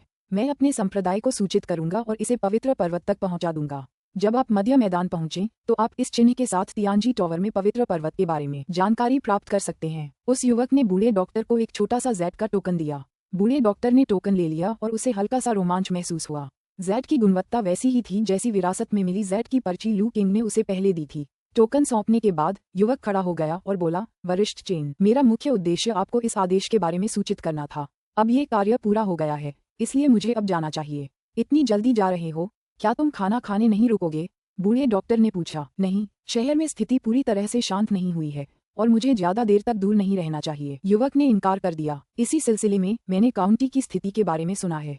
क्या आप मुझे बता सकते हैं कि वेई परिवार का संकट कब हल होगा? बूढ़े डॉक्टर ने पूछा। युवक ने सिर हिलाते हुए कहा, मुझे डर है कि वेई परिवार का संकट हल करना मुश्किल है। उपन्यासों के अध्यायों को जल्दी और सर्वोत्तम गुणवत्ता में पढ़ने के लिए गूगल पर नॉवल फायर नेट वेबसाइट खोजें। बूढ़े डॉक्टर को आश्चर्य हुआ। आप ऐसा क्यों कह रहे हैं? यद्यपि वेई परिवार के पूर्वज लौट आए हैं, लेकिन तियान कांग संप्रदाय के एल्डर वांग कांगई ने उन्हें घायल कर दिया है। उनके हृदय में समाई तलवार की शक्ति को निकालना मुश्किल है। यदि यह बनी रही तो शायद वे 1 वर्ष भी जीवित न रह पाएं। यदि वांग कांगई धैर्यपूर्वक वेई परिवार के पूर्वज की स्वाभाविक मृत्यु के लिए 1 वर्ष तक प्रतीक्षा करता है तो यह वेई परिवार का अंत हो सकता है। क्या आप इसे रोक नहीं सकते? बूढ़े डॉक्टर ने घबराकर पूछा। उस युवक ने सिर हिलाते हुए कहा, तियानजी टावर के अपने सिद्धांत हैं। हम गुटबाजी के झगड़ों में तब तक शामिल नहीं होते जब तक कि वांग कांगई स्वयं हस्तक्षेप न करें। मेरे पास दखल देने का कोई कारण नहीं है। बूढ़ा डॉक्टर काफी देर तक चुप रहा। बूढ़े डॉक्टर की चुप्पी देखकर युवक ने इशारा किया। वेई परिवार का अस्तित्व उनके पूर्वज के स्वस्थ होने पर निर्भर करता है। यदि वे स्वस्थ हो जाते हैं तो वेई परिवार सुरक्षित रहेगा। यदि उनकी मृत्यु हो जाती है तो वेई परिवार का विनाश निश्चित है। बूढ़े डॉक्टर ने गहन चिंतन किया। जब युवक ने देखा कि बूढ़े डॉक्टर को बात समझ आ गई है तो वह मुस्कुरा उठा। उसने लू किंग को सिर हिलाकर अभिवादन किया, बेर की चाय का छोटा थैला उठाया और आंगन से निकलकर पहाड़ की ओर चल दिया। युवक के चले जाने की पुष्टि करने के बाद लू किंग ने पूछा, गुरुजी, अब हमें क्या करना चाहिए? हालांकि स्पष्ट रूप से नहीं कहा गया था, लेकिन बूढ़े डॉक्टर को पता था कि लू किंग वेई परिवार का जिक्र कर रहे थे। बूढ़े डॉक्टर ने आह भरी और कहा, लगता है मैं इससे बच नहीं सकता। क्या आप वेई परिवार के पूर्वज का इलाज करने के लिए उनके घर जाने की योजना बना रहे हैं? झियुए के अनुसार केवल मैं ही उसकी चोट का इलाज कर सकता हूँ। हम वेई परिवार से पहले भी मिल चुके हैं। वे बुरे लोग नहीं हैं। मैं चुपचाप खड़े होकर उन्हें मरते हुए नहीं देख सकता। अपने गुरु के गंभीर चेहरे को देखकर लू किंग समझ गया कि अगर उसके गुरु नहीं गए और वेई परिवार का सफाया हो गया तो वह जीवन भर अपराधबोध से ग्रस्त रहेगा। अब जब उसे वेई परिवार के पूर्वज की चोट के बारे में पता चल गया था तो वह खुद से झूठ नहीं बोल सकता था। इसका कोई और उपाय नहीं था। उसका मालिक बहुत ही दयालु था। अब ऐसा प्रतीत हो रहा था कि उस युवक ने अपने स्वामी के स्वभाव का आकलन कर लिया था और जाने से पहले जानबूझकर वे शब्द कहे थे, अगर तुम जाना चाहते हो तो जाओ, मैं तुम्हारा समर्थन करती हूँ। लू किंग ने कहा, लेकिन तुम वहाँ कैसे पहुँचोगे? वेई परिवार में छुपकर कैसे घुसोगे? मुझे डर है कि यह तरीका कारगर नहीं होगा। बूढ़े डॉक्टर ने सिर हिलाते हुए कहा, वेई परिवार के पूर्वज की चोट उनके दिल में है। इतने महत्वपूर्ण अंग का इलाज करने के लिए वे किसी अजनबी पर कैसे भरोसा कर सकते हैं? इसके अलावा अब जबकि मैं पूर्व दिव्य अवस्था में पहुंच गया हूं, मुझे अपनी आत्मशक्ति का उपयोग करके मौलिक धुंध के साथ विलीन होना होगा। उसे अपने शरीर में खींचना होगा और उसे पूर्व दिव्य ऊर्जा में परिष्कृत करना होगा। समय के साथ ये हम पर मौलिक धुंध का एक निशान छोड़ देता है जिसे छुपाना मुश्किल है। जन्म के बाद के मार्शल आर्टिस्ट इसे महसूस नहीं कर सकते, लेकिन पूर्व दिव्य मार्शल आर्टिस्ट इसे महसूस कर सकते हैं। अगर मैं चुपके से वेई परिवार में घुस जाऊं और गलती से उनके परिवार का हिस्सा बन जाऊं तो इससे संघर्ष और गंभीर गलतफहमी पैदा हो सकती है। वह मुश्किल मरीजों को बहुत अच्छी तरह समझता था। लू किंग को उस युवक के शब्द याद आ गए, अगर शहर में पूर्व स्वर्गीय शक्तियों के बीच लड़ाई छिड़ गई तो यह एक बड़ी समस्या होगी। इसलिए अनावश्यक विवाद से बचने के लिए वेई परिवार का कोई विश्वसनीय व्यक्ति ही आपका परिचय करा सकता है। लू किंग को अचानक एक विचार आया, श्रीमती वेई और युवा स्वामी वेई, यह अच्छा विचार है, लेकिन इससे उन्हें कुछ खतरा हो सकता है। बूढ़े डॉक्टर ने कहा, हम वेई परिवार को बचा रहे हैं, श्रीमती वेई समझ जाएंगी। लू किंग ने कहा, श्रीमती वेई को जानते हुए मुझे यकीन है कि कारण पता चलने पर वह और भी ज्यादा चिंतित हो जाएंगी। ठीक है, जाओ उन्हें पहाड़ों से ले आओ। हम आज दोपहर को काउंटी के लिए निकलेंगे। बूढ़े डॉक्टर ने सिर हिलाया। इसके बाद लू किंग शियाओ ली को लेकर पहाड़ों की ओर तेजी से रवाना हो गया।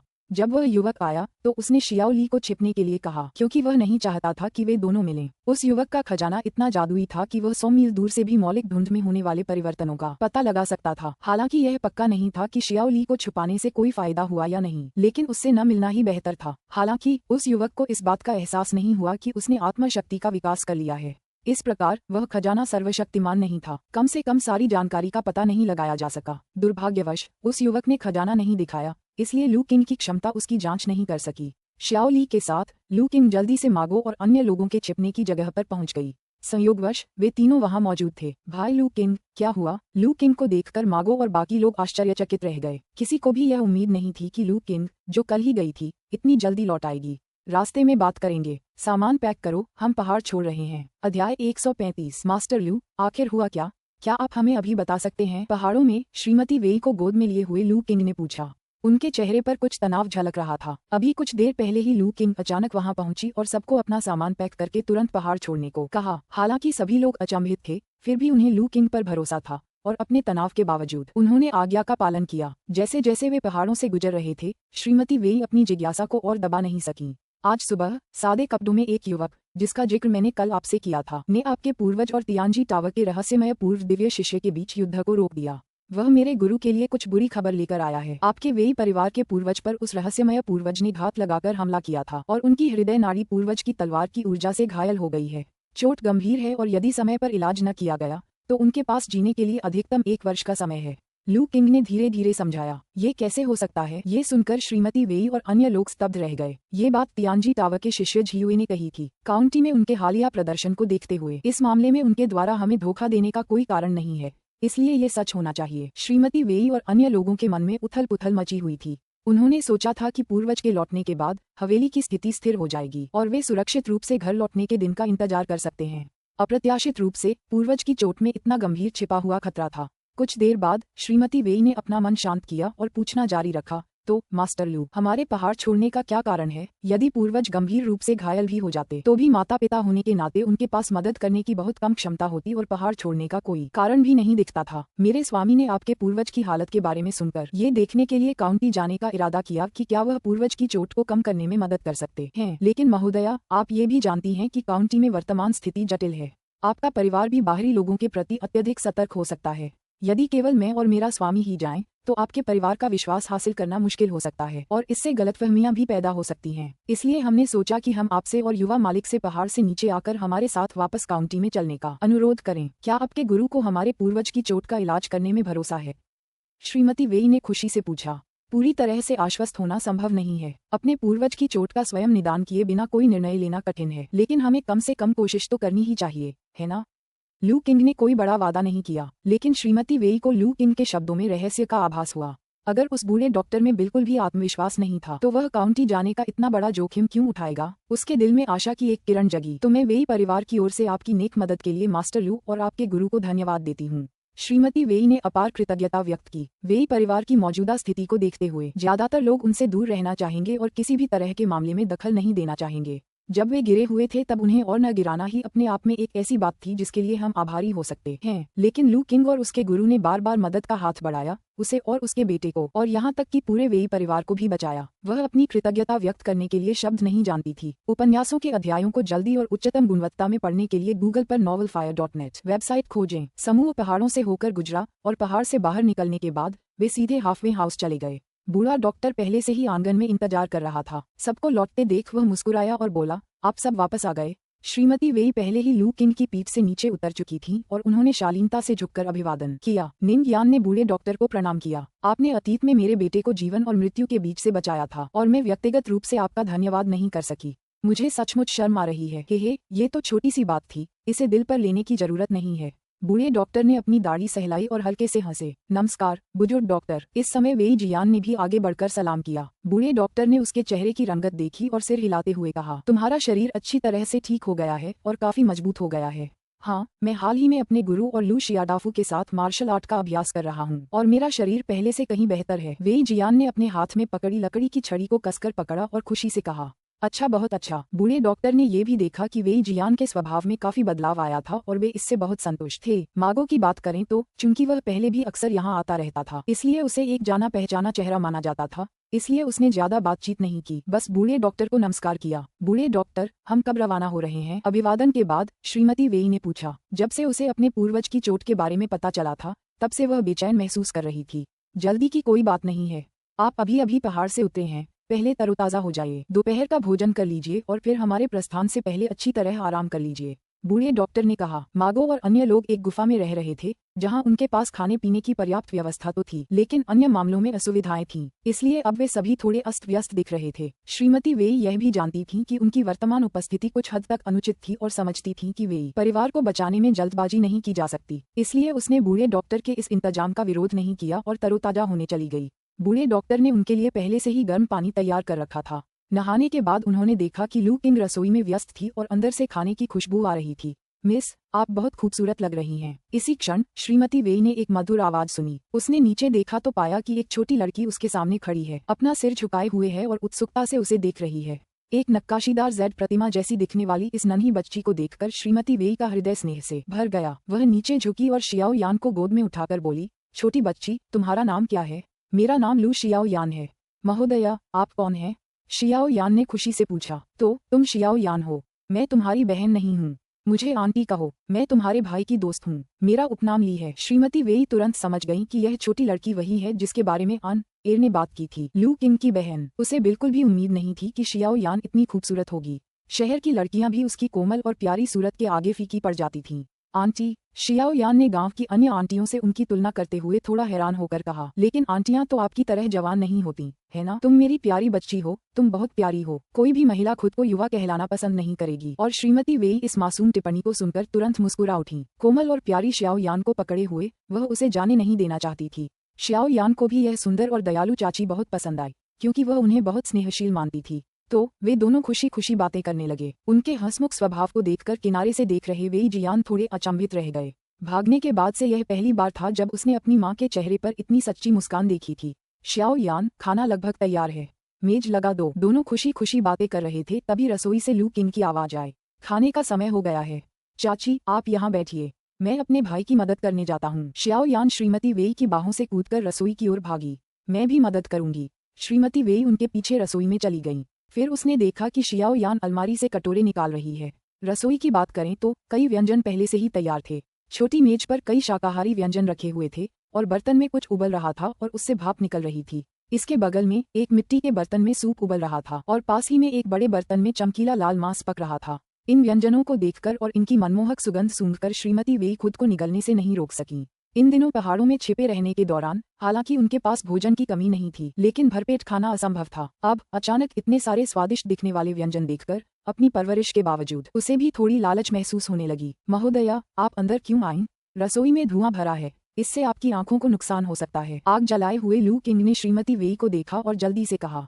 श्रीमती वेई ने कहा, मैं ये देखने आई थी कि क्या मैं किसी तरह से मदद कर सकती हूँ। कोई बात नहीं, खाना लगभग तैयार है, आपको बस ये शाकाहारी व्यंजन निकालने हैं। मछली पक जाने के बाद हम खाना शुरू कर देंगे। लू किंग मुस्कुराए। ठीक है। श्रीमती वेई के बर्तन बाहर ले जाने के बाद शियाओ यान भी रसोई से कटोरियों का एक ढेर बाहर ले गई। शियाओ यान, चाची से मदद लो। श्रीमती वेई चिंतित होकर जल्दी से बोली। कोई जरूरत नहीं चाची, शियाओ यान कर सकती है, छोटी बच्ची ने मना कर दिया। शियाओ यान ने अर्थविन स्पिरिट लिक्विड लिया था और उस तत्वीय धुंध को अवशोषित कर लिया था जो बूढ़े डॉक्टर के प्रवेश करने पर एकत्रित हुई थी, इसलिए उसकी शारीरिक स्थिति उत्कृष्ट थी। शारीरिक शक्ति के मामले में गांव में 10 साल से अधिक उम्र के कई बच्चे शायद उसकी बराबरी न कर पाएं, इसलिए कुछ कटोरे ले जाना एक आसान काम था। बर्तन सजने के बाद लू किंग की मछली भी तैयार थी। कुछ ही देर में व्यंजनों से भरी एक मेज को बड़े करीने से सजाया गया।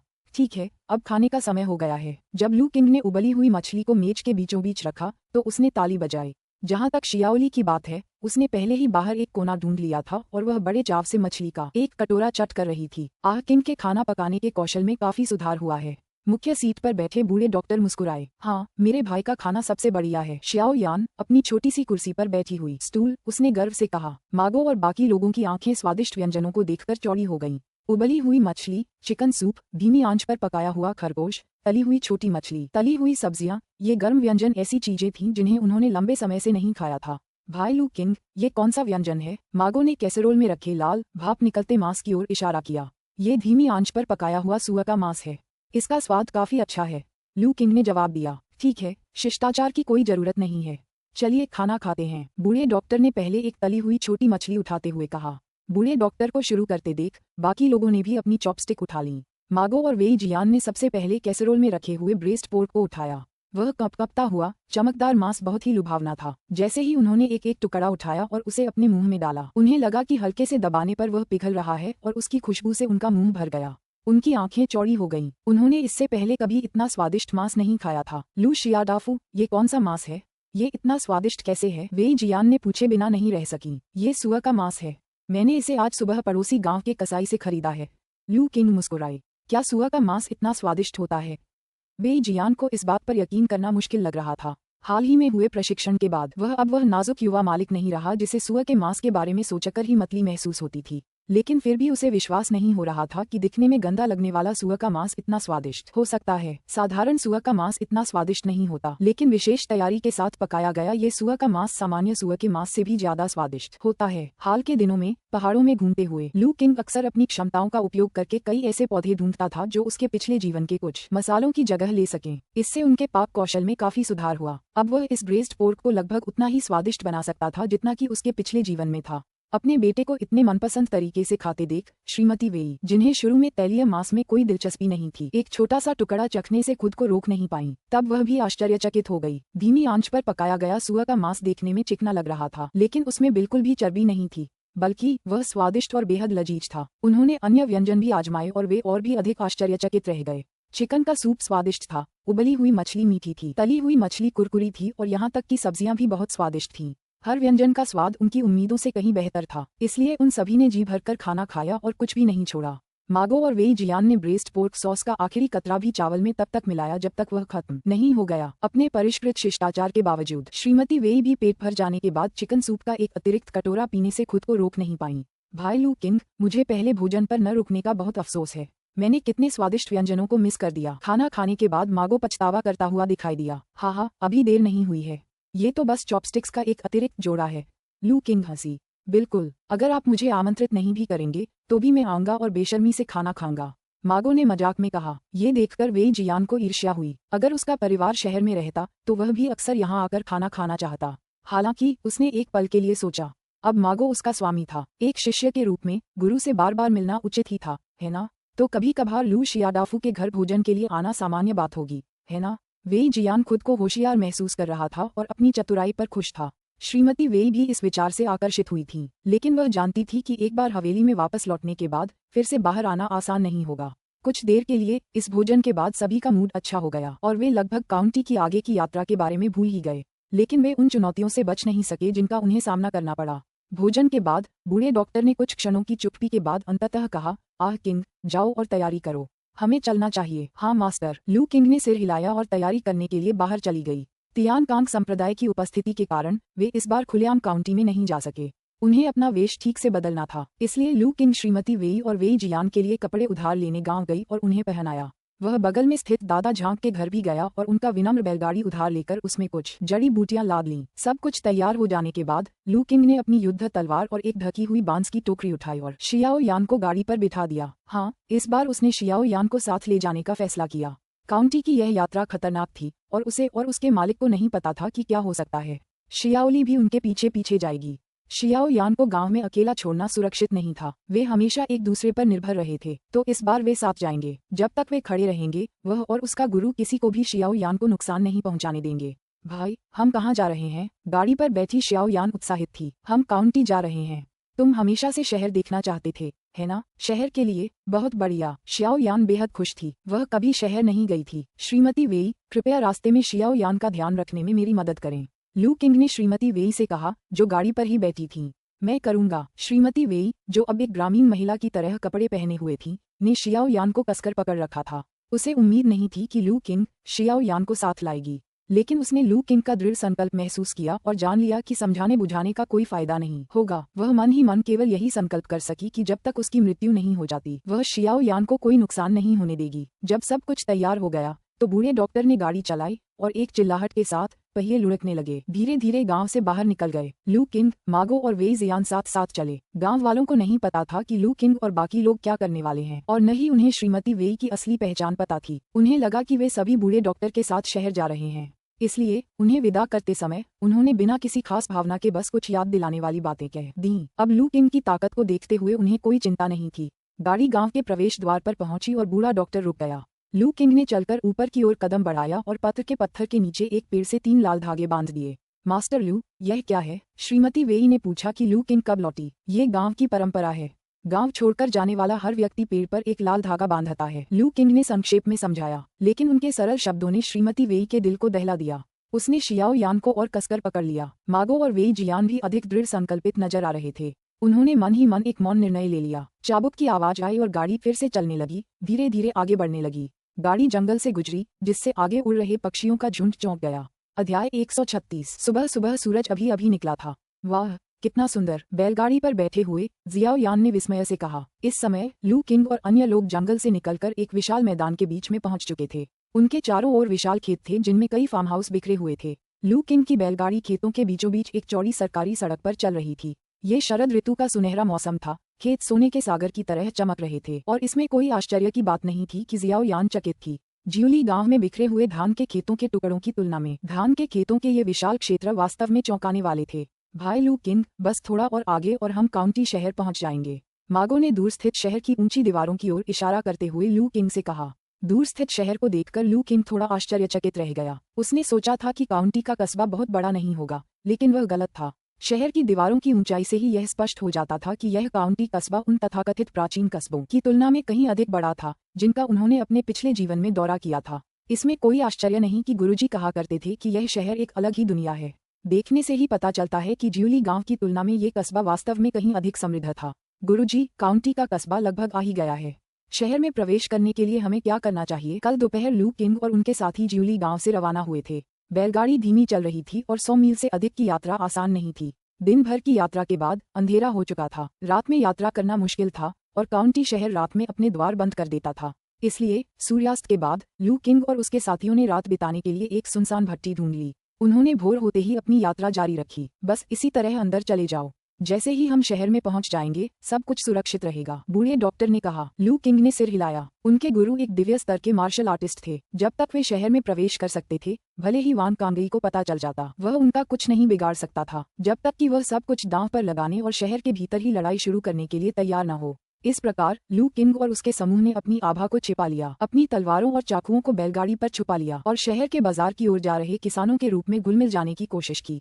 श्रीमती वेई और वेई जियान ने अपने गोरे चेहरों पर धूल मल ली थी ताकि वे साधारण किसान महिलाओं की तरह दिखें। बूढ़े डॉक्टर ने अपना चेहरा छिपाने के लिए बांस की टोपी पहन रखी थी। बाजार में जल्दी आने वाले अन्य लोगों के पीछे पीछे चलते हुए उनकी बैलगाड़ी धीरे धीरे आगे बढ़ी। जैसे जैसे वे काउंटी शहर के करीब पहुंचते गए, सभी के दिलों की धड़कनें तेज होने लगीं। विशेषकर श्रीमती वेई, जिनका दिल जोर से धड़क रहा था। उन्होंने शाओ यान को कसकर पकड़ रखा था ताकि वह शांत हो सके और अपनी कोई भी कमी न छिपा सके।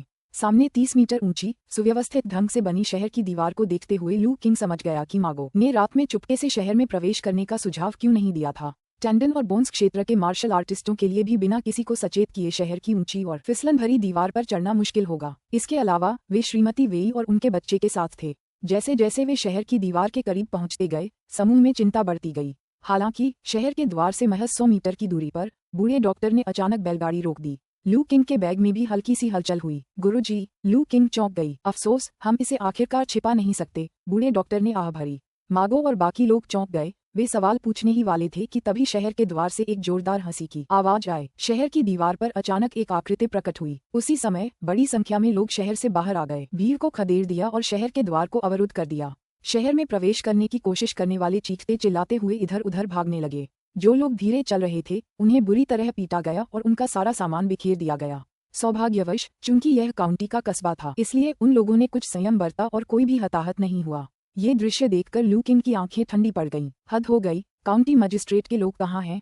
क्या वे इन लोगों को यूं ही मनमानी करने देंगे? यहाँ तक कि मागो भी क्रोधित हो गया था। श्रीमती वेई और उनके बच्चे को तो और भी अधिक आक्रोश महसूस हुआ। ये लोग बेहद अहंकारी थे। वे कल्पना भी नहीं कर सकते थे कि पिछले कुछ दिनों में इस परिवार को कितनी बुरी तरह प्रताड़ित किया गया था। जल्द ही शहर में प्रवेश करने की चाह रखने वाली भीड़ तितर बितर हो गई और केवल लू किंग की बैलगाड़ी ही अकेली खड़ी रह गई। वह कौन सा दिव्य प्राणी है जो वेई शिंगे की पत्नी और बच्चे को स्वयं लेकर आया है? वांग कांगई वास्तव में आभारी है। इन शब्दों से पूरा शहर स्तब्ध रह गया। असल में तियान कांग संप्रदाय द्वारा शहर के द्वार की नाकाबंदी ही शहर की सभी सेनाओं का ध्यान आकर्षित करने के लिए काफी थी, जो ये जानने के लिए उत्सुक थीं कि घुसपैठ करने वाला ड्रैगन क्या करना चाहता है। अब वांग कांगई की बातें सुनकर ऐसा लग रहा था कि वेई परिवार की मालकिन और युवा मालिक वेई वापस लौट आए हैं। इसके अलावा इसमें एक और पूर्व खगोलीय विशेषज्ञ भी शामिल था। पल भर में शहर की सभी सेनाएं अशांत हो गईं और अपने विशेषज्ञों को शहर के द्वार पर भेजने लगीं। एक और पूर्व आकाशीय प्राणी काउंटी मजिस्ट्रेट के कार्यालय में काउंटी मजिस्ट्रेट, जो शतरंज खेल रहे थे, वांग कांगई की आवाज सुनकर स्तब्ध रह गए। उनका ये दूरस्थ छोटा सा शहर इतना लोकप्रिय कब हो गया, जहां एक के बाद एक खगोलीय विशेषज्ञ प्रकट होने लगे। चलिए जाकर देखते हैं। उसके सामने सादे कपड़ों में बैठा युवक शांत भाव से खड़ा हो गया। झियुए, क्या तुम्हें कुछ पता है? काउंटी मजिस्ट्रेट ने तुरंत अपने दोस्त से पूछा, क्योंकि उन्हें याद आया कि वह कल कुछ समय के लिए गायब हो गया था। हालांकि सादे कपड़ों में मौजूद उस युवक ने उसके सवाल को अनसुना कर दिया और बाहर चला गया। अरे झियुए, मेरा इंतजार करो। काउंटी मजिस्ट्रेट तेजी से उसके पीछे भागा। वेई के घर में एक एकांत आंगन है। निंग्यान और अन एर वापस आ गए हैं। शहर में गूंजती उस आवाज को सुनकर वेई शिंगे पहले तो बेहद खुश हुआ, फिर अचानक उसके चेहरे के भाव बदल गए। एक और पूर्व दिव्य प्राणी, वह कौन है? क्या निंग्यान और अन एर उसके हाथों में पड़ गए? हमें क्या करना चाहिए गुरुजी? पूर्वज अभी तक बाहर नहीं आए हैं, क्या हमें उन्हें सूचित करना चाहिए? वेई के सेवक ने चिंता से पूछा। कोई जरूरत नहीं, मैंने पहले ही सुन लिया है। वेई शानहाई आंगन में प्रकट हुए। पूर्वज। वेई शिंगे और प्रबंधक प्रसन्न हुए। आपकी चोट कैसी है? कोई सुधार नहीं हुआ। वेई शानहाई ने सिर हिलाते हुए निराशाजनक जवाब दिया। मैं कई दिनों से ध्यान कर रहा हूँ, लेकिन कोई प्रगति नहीं हुई है। लेकिन वेई शिंगे ने तुरंत उत्साह से कहा, पूर्वज, वांग कांगई ने कहा था कि निंग्यान और अन एर वापस आ गए हैं। किसी अन्य पूर्व देवता के हाथों में है ना? उनका रक्त और ऊर्जा बहुत कमजोर है, बहुत दूर है, इसलिए मैं निश्चित रूप से कुछ नहीं कह सकता। लेकिन शहर के बाहर वास्तव में एक और अपरिचित पूर्व दिव्य आभा मौजूद है। वेई शानहाई गंभीर दिख रहे थे। वह कल्पना भी नहीं कर सकता था कि एक छोटा सा कांग काउंटी तीसरे प्रीसेलेस्टियल को कैसे आकर्षित कर सकता है। क्या यह नवागंतुक वांग कांगई का मित्र है या शत्रु? क्या वह राहगीर है या कोई शक्तिशाली सहयोगी? एक पल के लिए शांत स्वभाव वाले वेई शानहाई भी असहज महसूस करने लगे, लेकिन वह जानता था कि चाहे कुछ भी हो जाए, उसे बाहर जाकर इस समस्या का हल निकालना ही होगा। शहर के अंदर वांग कांगई के शब्दों के कारण सभी ताकतें उथल पुथल में थीं। शहर के बाहर लू किंग ने शहर की दीवार पर बनी आकृति की ओर देखा। इस समय शहर की दीवार पर बनी आकृति उसकी दृष्टि में एक हल्की सुनहरी रोशनी बिखेर रही थी। वांग कांगई उत्तरी सीमा पर स्थित तियान कांग संप्रदाय के आंतरिक वरिष्ठ, पाखंडी और शंकालु, भेस बदलने में कुशल, बेहद सुरक्षात्मक, साधना, पूर्व दिव्य प्रारंभिक शिखर, स्वर्ण गुण वाली सच्चीची, पूर्व स्वर्गीय काल की अनेक गुप्त तकनीकों का ज्ञाता है, विशेष रूप से तलवारबाजी में निपुण है। युवावस्था में वेई शानहाई के साथ यात्रा की, घनिष्ठ मित्र थे, लेकिन बाद में खजाने के असमान वितरण को लेकर मतभेद हो गया। अपनी दृष्टि में प्रदर्शित जानकारी को देखकर लू किंग ने राहत की सांस ली। सौभाग्यवश वांग कांगई की साधना केवल पूर्व दिव्य स्तर की प्रारंभिक अवस्था में थी, जो गुरु से बहुत अधिक शक्तिशाली नहीं थी। वे पूरी तरह से नुकसान में नहीं थे। हालांकि उन्हें ये जानकर आश्चर्य हुआ कि वांग कांगई और वेई परिवार के पूर्वज कभी मित्र थे। इससे यह बात स्पष्ट हो जाती है कि सुदूर उत्तरी सीमा से आने वाले तियान कांग संप्रदाय को इस दूरस्थ कस्बे में रहने वाले वेई परिवार के बारे में क्यों पता था और वे उनके खजाने को हथियाने के लिए इतनी दूर तक क्यों आए थे। गुरुजी, उसने हमें कैसे ढूंढा?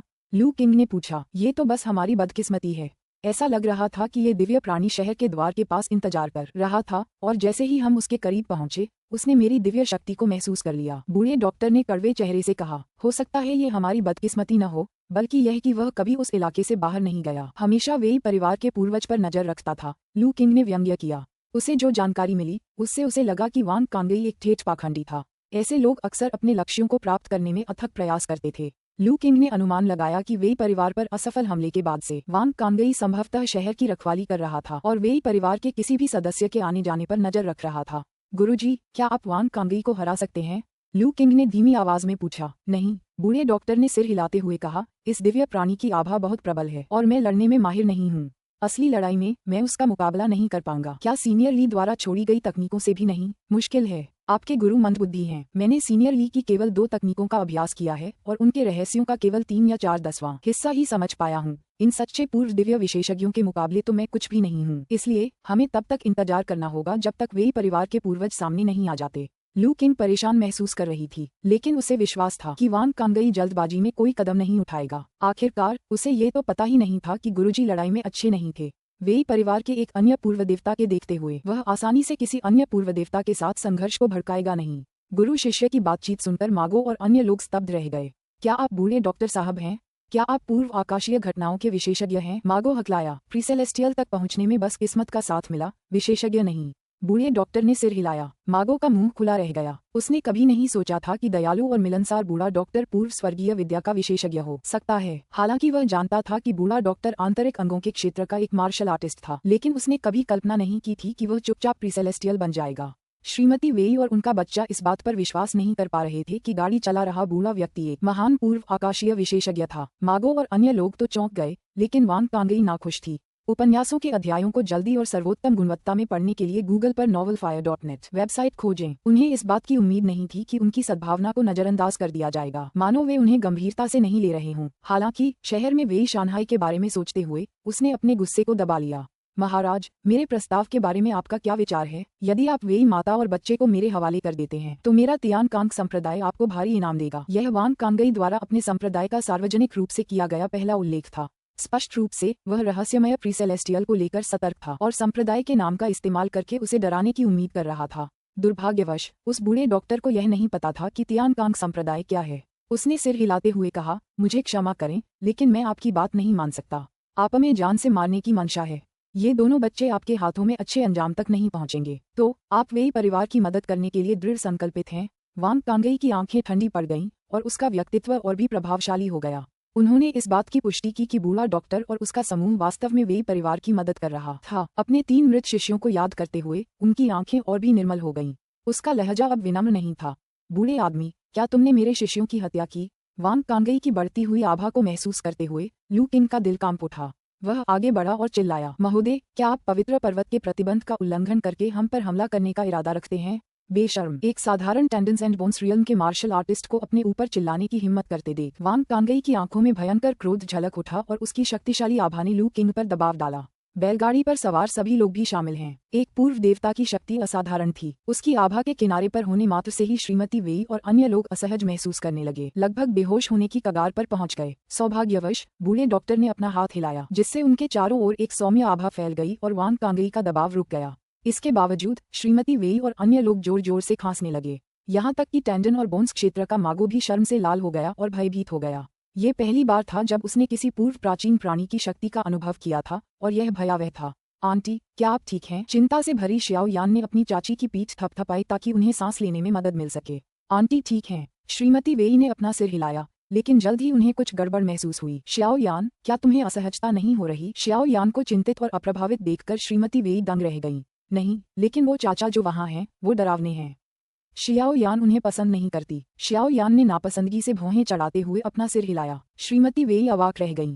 वांग कांगई ये देखकर हैरान रह गया कि बूढ़े डॉक्टर ने उसकी आभा को इतनी आसानी से निष्क्रिय कर दिया। उन्हें इससे भी ज्यादा आश्चर्य इस बात पर हुआ कि लू किंग, जिस पर उनकी शक्ति का सबसे ज्यादा प्रभाव पड़ा था, वहाँ शांत और अप्रभावित खड़ी थी। ये कैसे संभव है? ये सब देखकर सभी मार्शल आर्टिस्ट हैरान रह गए। अध्याय 137। इस समय शहर के द्वार के पास तियान कांग संप्रदाय के शिष्यों के अलावा अन्य मार्शल आर्टिस्ट भी मौजूद थे। वे शहर के भीतर विभिन्न बलों के सबसे शक्तिशाली लोग थे। उनमें से सबसे कमजोर भी शक्तिशाली मार्शल आर्टिस्ट थे जो टेंडन और बोन्स क्षेत्र में महारत हासिल करने के करीब थे। पूर्व स्वर्गीय प्राणियों को अपने स्तर से नीचे वालों को नुकसान नहीं पहुंचाने के फरमान के बारे में जानने के बाद से पूर्व स्वर्गीय विशेषज्ञों के प्रति लोगों का सम्मान कम हो गया था। ये सुनकर कि एक और पूर्व प्राचीन विशेषज्ञ शहर के बाहर आ गया है, वे सभी दौड़कर वहां पहुंच गए। आखिरकार किसी दिव्य शक्ति के विशेषज्ञ को इतने करीब से देखना दुर्लभ था। दिव्य शक्ति के विशेषज्ञ की आभा का अवलोकन और अनुभव करना उनकी भविष्य की साधना के लिए लाभदायक हो सकता था। अप्रत्याशित रूप से उन्होंने देखा कि लू किंग ने वांग कांगई की दिव्य आभा का बिना किसी भाव परिवर्तन के सामना किया। इससे सभी लोग अविश्वास में पड़ गए। कुछ दिन पहले उन्होंने व्यक्तिगत रूप से महसूस किया था कि पूर्व आकाशीय विशेषज्ञों का दबाव कितना भयावह हो सकता है। उस समय वांग कांगई और वेई शांघाई के टकराव के दौरान पूरा काउंटी शहर उनके अलौकिक दबाव के कारण कांपता हुआ प्रतीत हो रहा था। उनके सामने खड़ा युवक अप्रभावित कैसे रह सकता था? ऐसा लगता है कि सीनियर वांग सचमुच पवित्र पर्वत के आदेश की अवहेलना कर रहे हैं। लेकिन मुझे आश्चर्य है कि क्या आप इसे तोड़ने के परिणामों को सहन कर पाएंगे? लू किंग ने शहर के द्वार पर खड़ी आकृति को देखा और जोर से कहा। उनके शांत स्वभाव ने अन्य मार्शल आर्टिस्टों को अचंभित कर दिया। ये युवक अविश्वसनीय रूप से साहसी था, जिसने सार्वजनिक रूप से एक प्रीसेलेस्टियल ग्रैंडमास्टर से सवाल करने की हिम्मत दिखाई। क्या उसे वांग कांगई को उकसाकर एक ही वार में अपनी जान लेने का डर नहीं था? वांग कांगई ने ठंडी निगाहों से लू किंग को देखा। जैसे ही वह कुछ बोलने ही वाला था, उसने पास की शहर की दीवार पर 2 आभाओं को प्रकट होते हुए महसूस किया। अपना सिर घुमाकर उसने देखा कि काउंटी मजिस्ट्रेट और सादे कपड़ों में एक युवक थोड़ी ही दूरी पर खड़े होकर देख रहे थे। साधारण कपड़ों में सजे युवक की आंखों में शांत भाव देखकर वांग कांगई का चेहरा बदल गया और उसने अपने मुंह में ही उन कठोर शब्दों को निगल लिया जो वह बोलने ही वाला था। हालांकि वह अपने दिल में उठ रहे गुस्से को दबा नहीं सका। अगर तियांजी तावर के शिष्य की उपस्थिति न होती तो वह पहले ही नरसंहार शुरू कर चुका होता। लेकिन सादे कपड़ों वाले युवक से निपटने में असमर्थ होने का मतलब यह नहीं था कि वह लू किंग से निपट नहीं सकता था। बच्चे, तुममें हिम्मत और थोड़ी सी चतुराई तो है। एक मामूली टेंडन्स एंड बोन्स क्षेत्र मुझे शब्दों से चुनौती देने की हिम्मत करता है। क्या तुम्हें लगता है कि पवित्र पर्वत का फरमान मुझे तुमसे निपटने से रोक पाएगा? नहीं, तुम तो सीधे मौत को दावत दे रहे हो। वांग कांगई के चेहरे पर उपहास का भाव था। वह लू किंग को ऐसे देख रहा था मानो वह मरा हुआ हो। उपन्यासों के अध्यायों को जल्दी और सर्वोत्तम गुणवत्ता में पढ़ने के लिए गूगल पर novelfire.net वेबसाइट खोजें। शियोंगेर, मेरे लिए इस बच्चे को पकड़ लो। अभी उसे मारना मत, पहले उसे अच्छी तरह से तड़पाओ। हाँ मास्टर, उस बलवान व्यक्ति जो उसका वरिष्ठ शिष्य था ने गहरी आवाज में उत्तर दिया और आगे बढ़ा।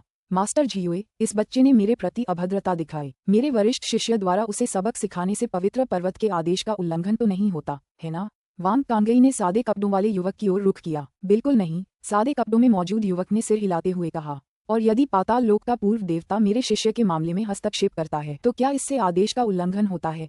वांग कांगई ने फिर पूछा। हाँ, सादे कपड़ों में मौजूद युवक ने भावहीनता से उत्तर दिया। अच्छा, बहुत अच्छा। वांग कांगई ने संतुष्टि से सिर हिलाया।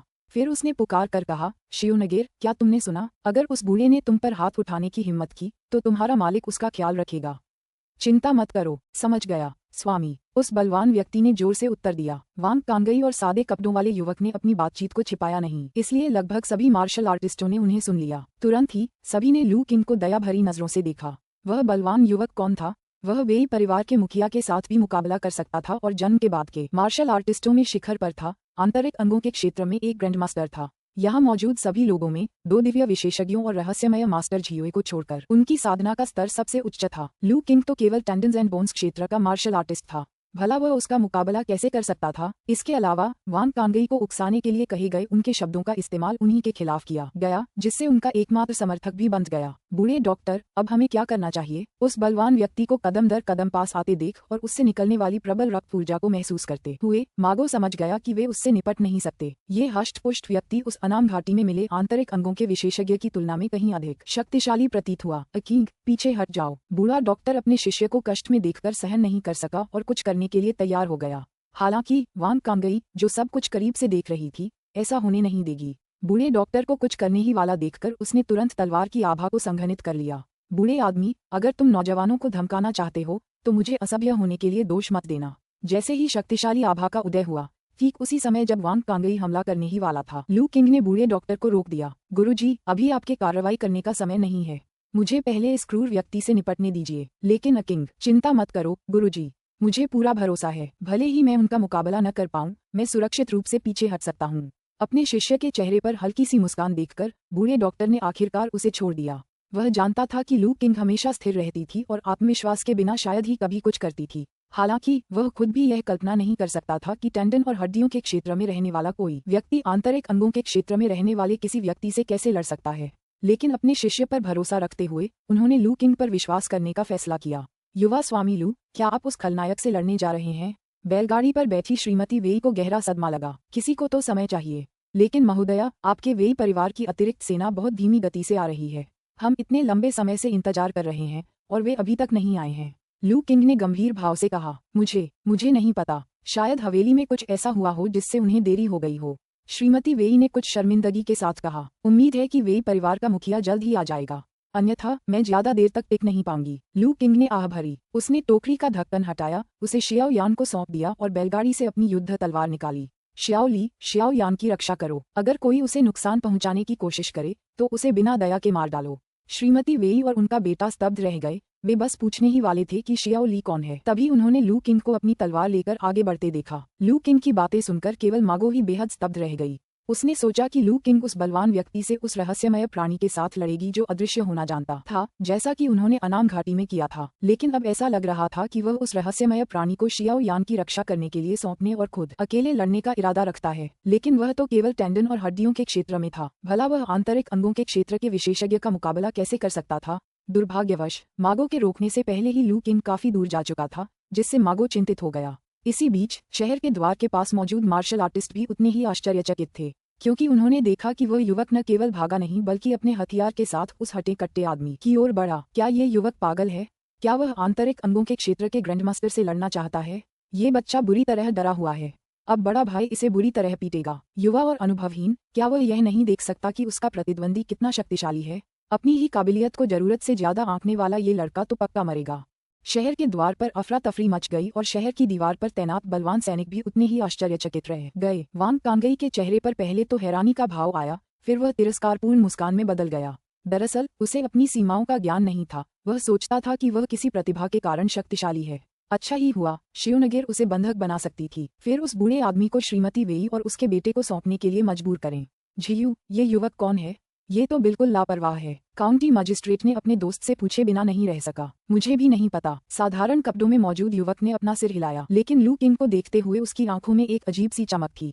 कल जब उसने हाफवे हाउस में लू किंग को देखा तो उसे लगा कि लू किंग कुछ खास है, जो हमेशा उसे एक धुंध में होने का एहसास कराती है। लेकिन उस समय उनका अधिकांश ध्यान बूढ़े डॉक्टर पर था, इसलिए उन्होंने ज्यादा ध्यान नहीं दिया। अब ऐसा लग रहा था कि लू किंग शायद उसकी कल्पना से कहीं ज्यादा खास थी। साधारण वस्त्र पहने युवक के मन में हलचल हुई और उसकी आंखों से एक अजीब सी आभा धीरे धीरे उभर आए। कई मार्शल आर्टिस्टों की निगाहों के बीच लू किंग उस हटे कट्टे आदमी के पास गई। उनके सपने में उस बलवान व्यक्ति के बारे में जानकारी प्रकट हुई। अलौकिक शक्ति के घने लाल प्रकाश के बीच कई शब्द प्रदर्शित हुए। झाओ शियोंग, तियानकांग संप्रदाय का शिष्य, पूर्व स्वर्गीय योद्धा वांग कांगई का वरिष्ठ शिष्य, शांत और परिपक्व स्वभाव का, साधना, प्रसवोत्तर आंतरिक अंगों के क्षेत्र में पूर्णता, तलवार चलाने की तकनीकों में निपुण। उसके पास एक गुप्त तकनीक है जिससे वह थोड़े समय में अपनी युद्ध शक्ति को दोगुना कर सकता है। अपनी दृष्टि में मिली जानकारी को देखकर लू किंग कुछ हद तक आश्चर्यचकित रह गया। वांग कांगई के एक अन्य शिष्य के रूप में इस वरिष्ठ शिष्य का चरित्र अप्रत्याशित रूप से उतना बुरा नहीं था। इससे पहले उसने और शियाओ ली ने जिन लोगों को मारा था वे अच्छे लोग नहीं थे। बच्चे, तुम में हिम्मत है। अगर तुम अभी घुटने टेककर दया की भीख मांगोगे तो मैं अपने मालिक से कह सकता हूँ कि वह तुम्हें पूरा का पूरा शव बनाकर छोड़ दे। उस हटे कट्टे आदमी ने थोड़ी प्रशंसा भरी नजरों से लू किंग को देखा। ये पहली बार था जब उसने टेंडन्स एंड बोन्स दायरे के किसी योद्धा को इतना साहसी देखा था कि वह उसके सामने खड़ा हो सके। चाहे लू किंग या तो अहंकारी था या फिर उसके पास भरोसा करने के लिए कुछ था, केवल उनका साहस ही उनके लिए प्रशंसा का पात्र था। आपकी दयालुता के लिए धन्यवाद, लेकिन मैं स्वभाव से कठोर हूँ और कभी दया की भीख नहीं मांगती। मैं घुटनों के बल जीने की बजाय खड़े खड़े मरना पसंद करूंगी। लू किंग मुस्कुराए। अच्छा, तुम्हें हिम्मत है, लेकिन मुझे संदेह है कि तुम्हारी ताकत तुम्हारी हड्डियों जितनी मजबूत है या नहीं। उस हटे कट्टे आदमी ने उसकी प्रशंसा करते हुए चिल्लाया। इतनी बातें करने का क्या फायदा? असली हुनर तो दिखाओ। तुम्हारी पीठ पर युद्ध की तलवार देखकर लगता है कि तुम भी तलवारबाज हो। अपनी तलवार निकालो, लू किंग ने कहा। तुम्हारे जैसे कोमल नसों और हड्डियों के क्षेत्र के सामने मुझे अपनी तलवार निकालने की जरूरत नहीं है। ये तो एक मजाक होगा। उस बलवान व्यक्ति ने मुस्कुराते हुए कहा। अगर तुम मुझे तलवार निकालने पर मजबूर कर दो तो मुझे अपने गुरु से पूछने की जरूरत नहीं पड़ेगी। मैं वादा करता हूँ कि मैं तुम्हें एक पूरा शव बनाकर छोड़ जाऊंगा। क्या ऐसा है? तो मैं आभारी हूँ। लू किंग मुस्कुराया। उसका शरीर थोड़ा नीचे झुका हुआ था और उसने तलवारबाजी की तकनीक वाली मुद्रा अपना ली। लेकिन सावधान रहना, मेरी तलवार चलाने की तकनीक का मुकाबला केवल मुक्कों से करना आसान नहीं है। जैसे ही उसने बोलना समाप्त किया, लू किंग के शरीर से एक शक्तिशाली घातक भावना उत्पन्न हुई। फिर धरती में एक कंपन के साथ लू किंग की आकृति उस स्थान से गायब हो गई। जब वह दोबारा प्रकट हुआ तो वह पहले से ही उस बलवान व्यक्ति के सामने था। एक तेज धारदार तलवार जिसमें जानलेवा इरादा झलक रहा था, बिजली की तरह उस बलवान व्यक्ति के सिर की ओर झपटी। क्या वह हट्टा कट्टा आदमी बुरी तरह से चौंक गया। पल भर में ही उसने लू किंग की तलवारबाजी की तकनीक की गहराई को महसूस कर लिया। इसने उसके आसपास के पूरे क्षेत्र को पूरी तरह से अवरुद्ध कर दिया, जिससे उसे यह एहसास हुआ कि वह चाहे जहां भी चकमा दे उसे चोट जरूर लगेगी। इस अपरिहार्य घातक तलवार के इरादे को भांपते हुए बलवान व्यक्ति ने सहज रूप से पीछे हाथ बढ़ाया और आने वाले तलवार के हमले का मुकाबला करने के लिए अपनी युद्ध तलवार निकाल ली। क्लैंग! युद्ध की तलवारों की तीखी टक्कर गूंज उठी। इस जोरदार टक्कर से हवा का तेज बहाव उठा और लू किंग तथा वह बलवान व्यक्ति दोनों कई कदम पीछे धकेल दिए गए। देखा, मैंने कहा था ना, मेरी तलवार चलाने की तकनीक का मुकाबला करना आसान नहीं है। लू किंग ने अपनी तलवार की ओर देखा जिस पर एक खांचा बना हुआ था और वह बिल्कुल भी चिंतित नहीं था। फिर उसने एक लंबे खरोंच लगे हुए ब्लेड को पकड़े हुए सदमे भरे चेहरे वाले उस हटे कट्टे आदमी को देखा और मुस्कुराया। अध्याय 138। उस हटे कट्टे आदमी ने अपनी युद्ध तलवार को कसकर पकड़ लिया और लू किंग को हैरानी से देखने लगा। उसे विश्वास नहीं हो रहा था कि लू किंग के एक ही वार से उसे अपना हथियार निकालने पर मजबूर होना पड़ा। उन्हें इससे भी ज्यादा हैरानी इस बात से हुई कि लू किंग की तलवारबाजी की तकनीक बेहद उन्नत थी। यह इतना उन्नत था कि तलवारबाजी की तकनीकों में माहिर होने के बावजूद वह भी इस जटिल प्रहार को लगभग रोक नहीं सका। सबसे महत्वपूर्ण खोज ये थी कि लू किंग की शक्ति का विस्फोट आश्चर्यजनक रूप से शक्तिशाली था। हालांकि उसने पहले जब जल्दबाजी में अपनी तलवार निकाली थी तब उसने अपनी पूरी ताकत का इस्तेमाल नहीं किया था, लेकिन उससे बराबरी का मुकाबला करने के लिए इस ताकत ने टेंडन और हड्डियों के दायरे को बहुत पार कर लिया था। हम शहर के द्वार के ऊपर पूर्व आकाशीय विशेषज्ञ वांग कांगली अविश्वास से अपनी आंखें चौड़ी करने से खुद को रोक नहीं पाए। सेबर इंटेंट, ये कैसे संभव है? उसने जो देखा वह ये था कि लड़के की कृपाण चलाने की तकनीक में जन्मोत्तर सीमा को पार करने और इरादे के उस क्षेत्र तक पहुंचने के अस्पष्ट संकेत दिखाई दे रहे थे जिसे केवल पूर्व आकाशीय विशेषज्ञ ही समझ सकते थे। लेकिन ये कैसे संभव हो सकता है? वह तो केवल टेंडन्स एंड बोन्स दायरे का योद्धा है, भला वह कृपाण के इरादे को कैसे समझ सकता है? ये क्या हो रहा है? मैंने अभी क्या देखा? क्या ये लड़का इतना भयंकर है कि उसने आंतरिक अंगों के क्षेत्र के एक नवजात स्वामी को एक ही वार में अपनी तलवार निकालने पर मजबूर कर दिया? पास ही खड़े काउंटी मजिस्ट्रेट लगभग उछल पड़े, यहाँ तक कि सादे कपड़ों में मौजूद उस युवक ने भी, जिसने एक गुप्त तकनीक का इस्तेमाल किया था, अपनी आंखों में आश्चर्य का भाव दिखाया। उसने कभी कल्पना भी नहीं की थी कि लू किंग की ताकत इतनी जबरदस्त होगी। एक साधारण टेंडन्स एंड बोन्स दायरे के योद्धा ने लगभग आंतरिक अंगों के दायरे के एक पोस्टनेटल मास्टर को नुकसान पहुंचा दिया था, जबकि वह स्वयं टेंडन्स एंड बोन्स दायरे में रहते हुए ऐसा नहीं कर सका था। शहर के द्वार के नीचे युद्ध देख रहे योद्धा तो और भी ज्यादा उत्साहित थे। क्या बड़े भाई ने अपनी तलवार निकाल ली? क्या मैंने इसे गलत समझा? क्या उस लड़के की हड़ताल के कारण सीनियर ब्रदर को वापस लौटना पड़ा? इस लड़के की तलवार चलाने की तकनीक तो बेहद घातक है। ये तलवारबाजी की कितनी भयानक तकनीक है। लोगों के विस्मय बोध के बीच हटे कट्टे आदमी ने आखिरकार अपने सदमे को दबाया और खुद को संभाला। उसका चेहरा गंभीर हो गया। शानदार कृपाण तकनीक, इसमें कोई आश्चर्य नहीं कि आप इतने आत्मविश्वासी हैं। कृपाण तकनीक के मामले में मैं शायद आपसे थोड़ा कमतर हूँ। आप बहुत दयालु हैं। लू किंग मुस्कुराई। हालांकि मुझे नहीं पता कि आप किस तरह का प्रशिक्षण लेते हैं, लेकिन टेंडन और बोन्स क्षेत्र में ऐसी कृपाण तकनीक को समझने के लिए मैंने जितने भी कृपाण चलाने वालों से मुलाकात की है, उनमें से आप निस्संदेह प्रतिभा के मामले में सर्वश्रेष्ठ हैं। उस हटे कट्टे आदमी ने गंभीरता से बात की। अब वह लू किंग को कम आंकने की हिम्मत नहीं कर रहा था, बल्कि उसे अपने बराबर ही मान रहा था। हालांकि आपकी तकनीक कितनी भी उन्नत क्यों न हो, उसे बनाए रखने के लिए शक्ति की आवश्यकता होती है। अब मैं अपनी पूरी ताकत लगाऊंगा। आशा है आप मुझे निराश नहीं करेंगे। सच्चे कृपाण के उस्ताद से मिलना दुर्लभ है।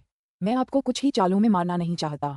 उस हटे कट्टे आदमी ने अपनी ऊर्जा और रक्त का संचार तेजी से किया। उसकी आभा तेजी से बढ़ी और उसने सीधे एक विस्फोट प्रकार की गुप्त तकनीक का इस्तेमाल किया।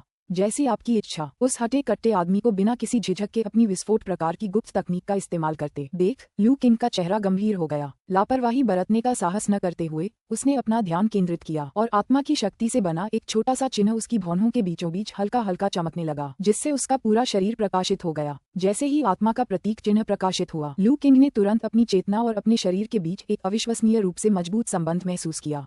उसके शरीर की सारी शक्ति पूरी तरह से उसके नियंत्रण में थी। वह किसी भी समय और किसी भी स्थान पर अपने शरीर की पूरी क्षमता का उपयोग कर सकता था और अधिकतम शक्ति का प्रयोग कर सकता था। जब भी मैं इस गुप्त तकनीक का उपयोग करता हूँ तो मैं मंत्रों की विद्या की चमत्कारिकता पर आश्चर्यचकित हुए बिना नहीं रह पाता। अपने भीतर उमड़ती हुई शक्ति को महसूस करते हुए, जो पूरी तरह से उसके नियंत्रण में थी, लू किंग ने मन ही मन प्रशंसा की। उसकी भौहों के बीचों बीच स्थित आत्मा का चिन्ह पिछले कुछ दिनों में उसकी लगन से की गई साधना का सबसे बड़ा परिणाम था। यह कोई मार्शल आर्ट नहीं था, बल्कि यह रनिक विद्या की एक विधि थी। रून साधना का पहला चरण मन को शांत करना और हृदय को शुद्ध करना है। साथ ही आकाश और पृथ्वी की सभी वस्तुओं के स्वरूपों का अवलोकन करना है। उपन्यासों के अध्यायों को शीघ्र और सर्वोत्तम गुणवत्ता में पढ़ने के लिए गूगल पर नॉवल FIRNET वेबसाइट खोजें। प्रवेश स्तर तक पहुंचने और अपनी आत्मिक शक्ति को विकसित करने के बाद व्यक्ति साधना के अगले चरण में प्रवेश कर सकता है। यह वह चरण भी है जहां रून विद्या के अभ्यासी रून विद्या के लिए विशिष्ट विधियों को विकसित करना शुरू करते हैं। इस चरण में रून विद्या के अभ्यासी मुख्य रूप से एक ही काम करते हैं, अर्थात आत्मा की शक्ति का उपयोग करके भौह चक्र पर अपने स्वयं के जन्मजात प्रतीक की रूपरेखा तैयार करना और उसे परिष्कृत करना। एक बार जन्म चिन्ह बन जाने के बाद ये स्वर्ग और पृथ्वी के मौलिक कोहरे का उपयोग कर सकता है, जिससे चिन्ह परिष्कृत होता है और एक अत्यंत अद्भुत क्षेत्र में आरोहण होता है। तब तक रून विद्या के अभ्यासी वास्तव में शक्तिशाली बन जाते हैं। बेशक लू किंग की वर्तमान आत्मिक शक्ति अभी भी बहुत कमजोर थी, जो उसके जन्मजात रून को परिष्कृत करने की क्षमता से बहुत दूर थी। इन दिनों की उनकी कठिन साधना से केवल एक मूल प्रतीक ही संघनित हो सका, जो जन्मजात प्रतीक का आधार बनता है। लेकिन इस मूल प्रतीक में भी काफी चमत्कारी क्षमताएं थीं। इससे उसके शरीर पर उसका नियंत्रण काफी बढ़ गया और उसके भौहें चक्र पर आत्मा शक्ति के उतार चढ़ाव पूरी तरह से छिप गए। पहले सादे कपड़ों में मौजूद युवक को इस आत्मा के प्रतीक के अस्तित्व के कारण ये पता नहीं चल पाता था कि उसने आत्मा की शक्ति का विकास किया है। शुरू में लू किंग इस अंतिम परिणाम आधारित पद्धति का उपयोग इतनी जल्दी नहीं करना चाहता था, लेकिन उसके सामने खड़े हटे कट्टे आदमी ने पहले ही अपनी अचानक हमला करने की गुप्त तकनीक का इस्तेमाल कर लिया था। अगर उसने पूरी ताकत नहीं लगाई तो वह सचमुच कुछ ही चालों में हार सकता था। लू किंग की शारीरिक क्षमता, जो कि साधारण टेंडन्स एंड बोन्स दायरे के योद्धा की तुलना में कहीं बेहतर थी, को देखते हुए विस्फोटक ची तकनीक जैसी निम्न स्तरीय विस्फोट प्रकार की गुप्त तकनीकें अब उसके लिए उपयोगी नहीं रह गई थीं। ची और रक्त संचारित करने के वे अपरंपरागत तरीके उसके शरीर को गहराई से उत्तेजित नहीं कर सके और उसकी क्षमता को उजागर नहीं कर सके। अगर वह इसका इस्तेमाल भी करता तो इससे ज्यादा ताकत नहीं मिलती। इसके विपरीत आत्मा के प्रतीक से अपने पूरे शरीर को प्रतिबिंबित करने से उसे अपनी क्षमता को स्वतंत्र रूप से उजागर करने की अनुमति मिली, जिससे वह अपने शरीर को नुकसान पहुंचाए बिना अपनी पूरी शक्ति का विस्फोट कर सका। अन्य विस्फोट प्रकार की गुप्त तकनीकों के विपरीत, जो उपयोग के बाद हमेशा कमजोरी की अवधि छोड़ देती हैं, जिससे कुछ समय के लिए उस तकनीक का फिर से उपयोग करना असंभव हो जाता है।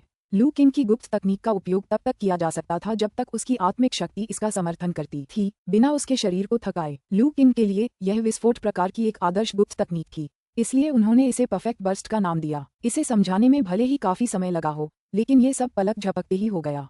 उस हटे कट्टे आदमी द्वारा अपनी विस्फोट प्रकार की गुप्त तकनीक का उपयोग करने के बाद लू किंग ने भी अपने आत्मा प्रतीक को सक्रिय कर दिया। लगभग उसी समय उन दोनों से एक शक्तिशाली आभा निकली, जिससे वहां मौजूद सभी प्रसवोत्तर योद्धा चौंक गए। तियान कांग संप्रदाय के एक शिष्य ने हैरानी भरी अभिव्यक्ति दिखाई। वरिष्ठ भाई ने विस्फोट प्रकार की गुप्त तकनीक का इस्तेमाल किया। जो बात उसे और भी अविश्वसनीय बनाती थी वह ये थी कि गुप्त तकनीक का इस्तेमाल करने के बाद भी सीनियर ब्रदर की आभा सामने वाले लड़के को वश में करने में कामयाब नहीं हुई। अच्छा, बहुत अच्छा। उस हटे कट्टे आदमी ने लू किंग की आभा को महसूस किया और यद्यपि वह यह नहीं समझ पा रहा था कि दूसरा व्यक्ति इतनी शक्ति कैसे प्रकट कर सकता है, लेकिन उसकी युद्ध की भावना उबल रही थी और वह इसके बारे में सोचने की जहमत नहीं उठा सकता था। उसने अपनी लंबी तलवार घुमाई और उसके पैरों तले की जमीन पल भर में फट गई। अगले ही पल उसका शरीर एकदम स्थिर अवस्था से एकदम गतिशील हो गया और लू किंग के सामने बिजली की तरह चमक उठा। उसके हाथ में मौजूद लंबी तलवार से मंद गड़गड़ाहट जैसी आवाज निकली और जैसे ही वह लू किंग की ओर बढ़ी, उसके पीछे धुंधली परछाइयां बन गईं। मेरी थंडर सेबर तकनीक ले लो। उस हटे कट्टे आदमी के शक्तिशाली और तेज प्रहार का सामना करते हुए लू किंग अविचलित रहा। उसका चेहरा स्थिर था और उसने अपनी तलवार से पलटवार किया। उसने हमले का डटकर सामना करने का विकल्प चुना और पारस्परिक विनाश की रणनीति अपनाई। हालांकि पल भर में ही उस हटे कट्टे आदमी को कुछ गड़बड़ होने का एहसास हो गया। लू किंग का वार, जो देखने में परस्पर विनाश के उद्देश्य से किया गया प्रतीत होता था, वास्तव में अत्यंत चतुराईपूर्ण था, जिसने तलवार चलाने की तकनीक में मौजूद खामी पर सटीक प्रहार किया। अगर उसने अपनी चाल नहीं बदली तो केवल एक ही परिणाम होता। इससे पहले कि उसकी तलवार लू किंग पर वार कर पाती, उसकी कलाई तलवार से टकरा जाती, जिससे पूर्ण पराजय, शायद मृत्यु भी हो जाती। कितनी अद्भुत अंतर्दृष्टि है। वह हट्टा कट्टा आदमी चकित रह गया और उसे और भी यकीन हो गया कि लू किंग की तलवार चलाने की तकनीक वास्तव में उसकी तकनीक से बेहतर थी। इतने कम समय में उसकी चाल में मौजूद खामी को भांप पाना एक ऐसी बात थी जिसका सामना उसने अपनी थंडर सेबर तकनीक को निपुणता प्राप्त करने के बाद से कभी नहीं किया था। हालांकि उसकी कमजोरी उजागर हो गई थी, फिर भी वह हट्टा कट्टा आदमी आखिरकार आंतरिक अंगों के क्षेत्र का उस्ताद था। उनकी तलवारबाजी की तकनीक भी सामंजस्य और सूक्ष्मता के एक उत्कृष्ट स्तर तक पहुंच गई थी। तलवार पर उसका नियंत्रण सहज था और स्वाभाविक रूप से उसे इतनी आसानी से पराजित नहीं किया जा सकता था। उसने अपना हाथ घुमाया और उसके हाथ में मौजूद लंबी तलवार ने दिशा बदल ली और लू किंग की तलवार की ओर वार किया। अगर मेरी तकनीक तुम्हारी तकनीक जितनी अच्छी नहीं है तो मैं तुम्हें अपनी ताकत से दबा दूंगा। उस हटे कट्टे आदमी की आंखें चौड़ी हो गईं। उसकी ऊर्जा और रक्त परत दर परत विस्फोट की तरह बहने लगे और उसने अपनी तलवार की गति को चरम सीमा तक बढ़ा दिया और लू किंग की तलवार पर प्रहार किया। झेंग! हथियारों की एक और कान फाड़ देने वाली टक्कर की आवाज गूंजी। ऊर्जा का विस्फोट हुआ, लेकिन इस बार उनमें से कोई भी पीछे नहीं हटा। इसके बजाय वे दृढ़ता से अपनी जगह पर खड़े रहे। युद्ध में फिर से शामिल होने से पहले उनके शरीर थोड़ी देर के लिए रुके। तलवार की रोशनी टिमटिमा उठी, वातावरण में हत्या का इरादा भर गया। लू किंग और उस हटे कट्टे आदमी के चारों ओर अनगिनत तलवारों की परछाइयां दिखाई दी, फिर गायब हो गईं। तलवारों के छिटपुट टकराने की आवाज तेज और गूंजदार होती थी, जिसे सुनकर लोगों के रोंगटे खड़े हो जाते थे। एक के पास शारीरिक शक्ति का लाभ था, जबकि दूसरे के पास बेहतर तकनीक थी। कुछ समय तक दोनों में से कोई भी दूसरे पर हावी नहीं हो सका, लेकिन आसपास मौजूद योद्धाओं के लिए ये दृश्य बेहद चौंकाने वाला था। अध्याय 139 में मैंने गलत तो नहीं देखा? क्या वह बच्चा सच में बड़े भाई से इस हद तक लड़ सकता है? विस्फोटक गुप्त तकनीक का प्रयोग करने वाला बड़ा भाई भी उस बच्चे को दबा नहीं पा रहा है। क्या ये बच्चा सचमुच केवल टेंडन और हड्डियों के दायरे में है? लू किंग और उस हटे कट्टे आदमी के बीच की लड़ाई देख रहे सभी मार्शल आर्टिस्ट अपने भीतर के सदमे को छिपा नहीं सके। अब तक लू किंग के पूरे गुस्से के साए में हर कोई देख सकता था कि लू किंग की साधना का स्तर वास्तव में अभी भी टेंडन्स एंड बोन्स क्षेत्र में ही था। उपन्यासों के अध्यायों को जल्दी और उच्चतम गुणवत्ता में पढ़ने के लिए गूगल पर नॉवल फायर एन वेबसाइट खोजें। लेकिन ठीक इसी वजह से सभी के दिल और भी ज्यादा सदमे में थे, क्योंकि वे ये कल्पना भी नहीं कर सकते थे कि लू किंग ने टेंडन और बोन्स लेवल की साधना के साथ आंतरिक अंगों के क्षेत्र के मार्शल आर्ट मास्टर को कैसे बराबरी पर रोक दिया। यदि केवल यही बात होती कि उसकी तलवार चलाने की तकनीक उच्च स्तर की थी तो इसे इस प्रकार समझाया जा सकता था कि लू किंग के पास तलवार कला में असाधारण प्रतिभा थी और वह साधारण तलवारबाजों से कहीं आगे के स्तर को पहले से ही समझ लेता था। लेकिन खेती एक वास्तविक और मूर्त चीज है जिसमें छल कपट की कोई गुंजाइश नहीं है। सामान्य तौर पर टेंडन्स और बोन्स क्षेत्र कितना भी मजबूत क्यों न हो, वह आंतरिक अंगों के क्षेत्र में ग्रैंडमास्टर स्तर के विशेषज्ञ का मुकाबला करने में सक्षम नहीं होना चाहिए। खेती के तरीकों में अंतर ही ये दर्शाता है कि वे एक ही स्तर पर नहीं हैं। लेकिन यहाँ लू किंग ने सामान्य ज्ञान की अवहेलना करते हुए टेंडन्स एंड बोन्स दायरे की साधना वाले एक मार्शल आर्ट मास्टर के साथ मुकाबला किया और उसे बराबरी पर समाप्त किया। इससे कई मार्शल आर्टिस्ट न केवल हैरान रह गए बल्कि असमंजस में भी पड़ गए।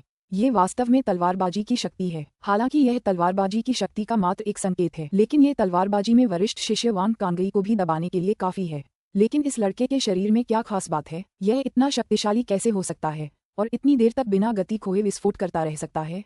शहर के द्वार पर मोटे कपड़े पहने युवक की आंखों में एक अजीब सी ऊर्जा झलक रही थी और वह नीचे चल रहे युद्ध को देख रहा था। वह मन ही मन हैरान था। उन्हें इस बात की उम्मीद नहीं थी कि जिस लड़के से वे एक बार मिले थे उसमें मार्शल आर्ट की इतनी भयानक प्रतिभा होगी। टेंडन और बोन्स दायरे के स्तर पर ब्लेड के इरादे को समझने में सक्षम होना, भले ही वह ब्लेड के इरादे का सिर्फ एक संकेत ही क्यों न हो, स्वर्ग को चुनौती देने के लिए पर्याप्त है। जो बात उसे और भी ज्यादा समझ में नहीं आ रही थी वह ये थी कि लू किंग का शरीर भी अप्रत्याशित रूप से मजबूत था, जो इतने लंबे समय तक बिना पीछे हटे उस बलवान मार्शल आर्ट मास्टर से लड़ने में सक्षम था।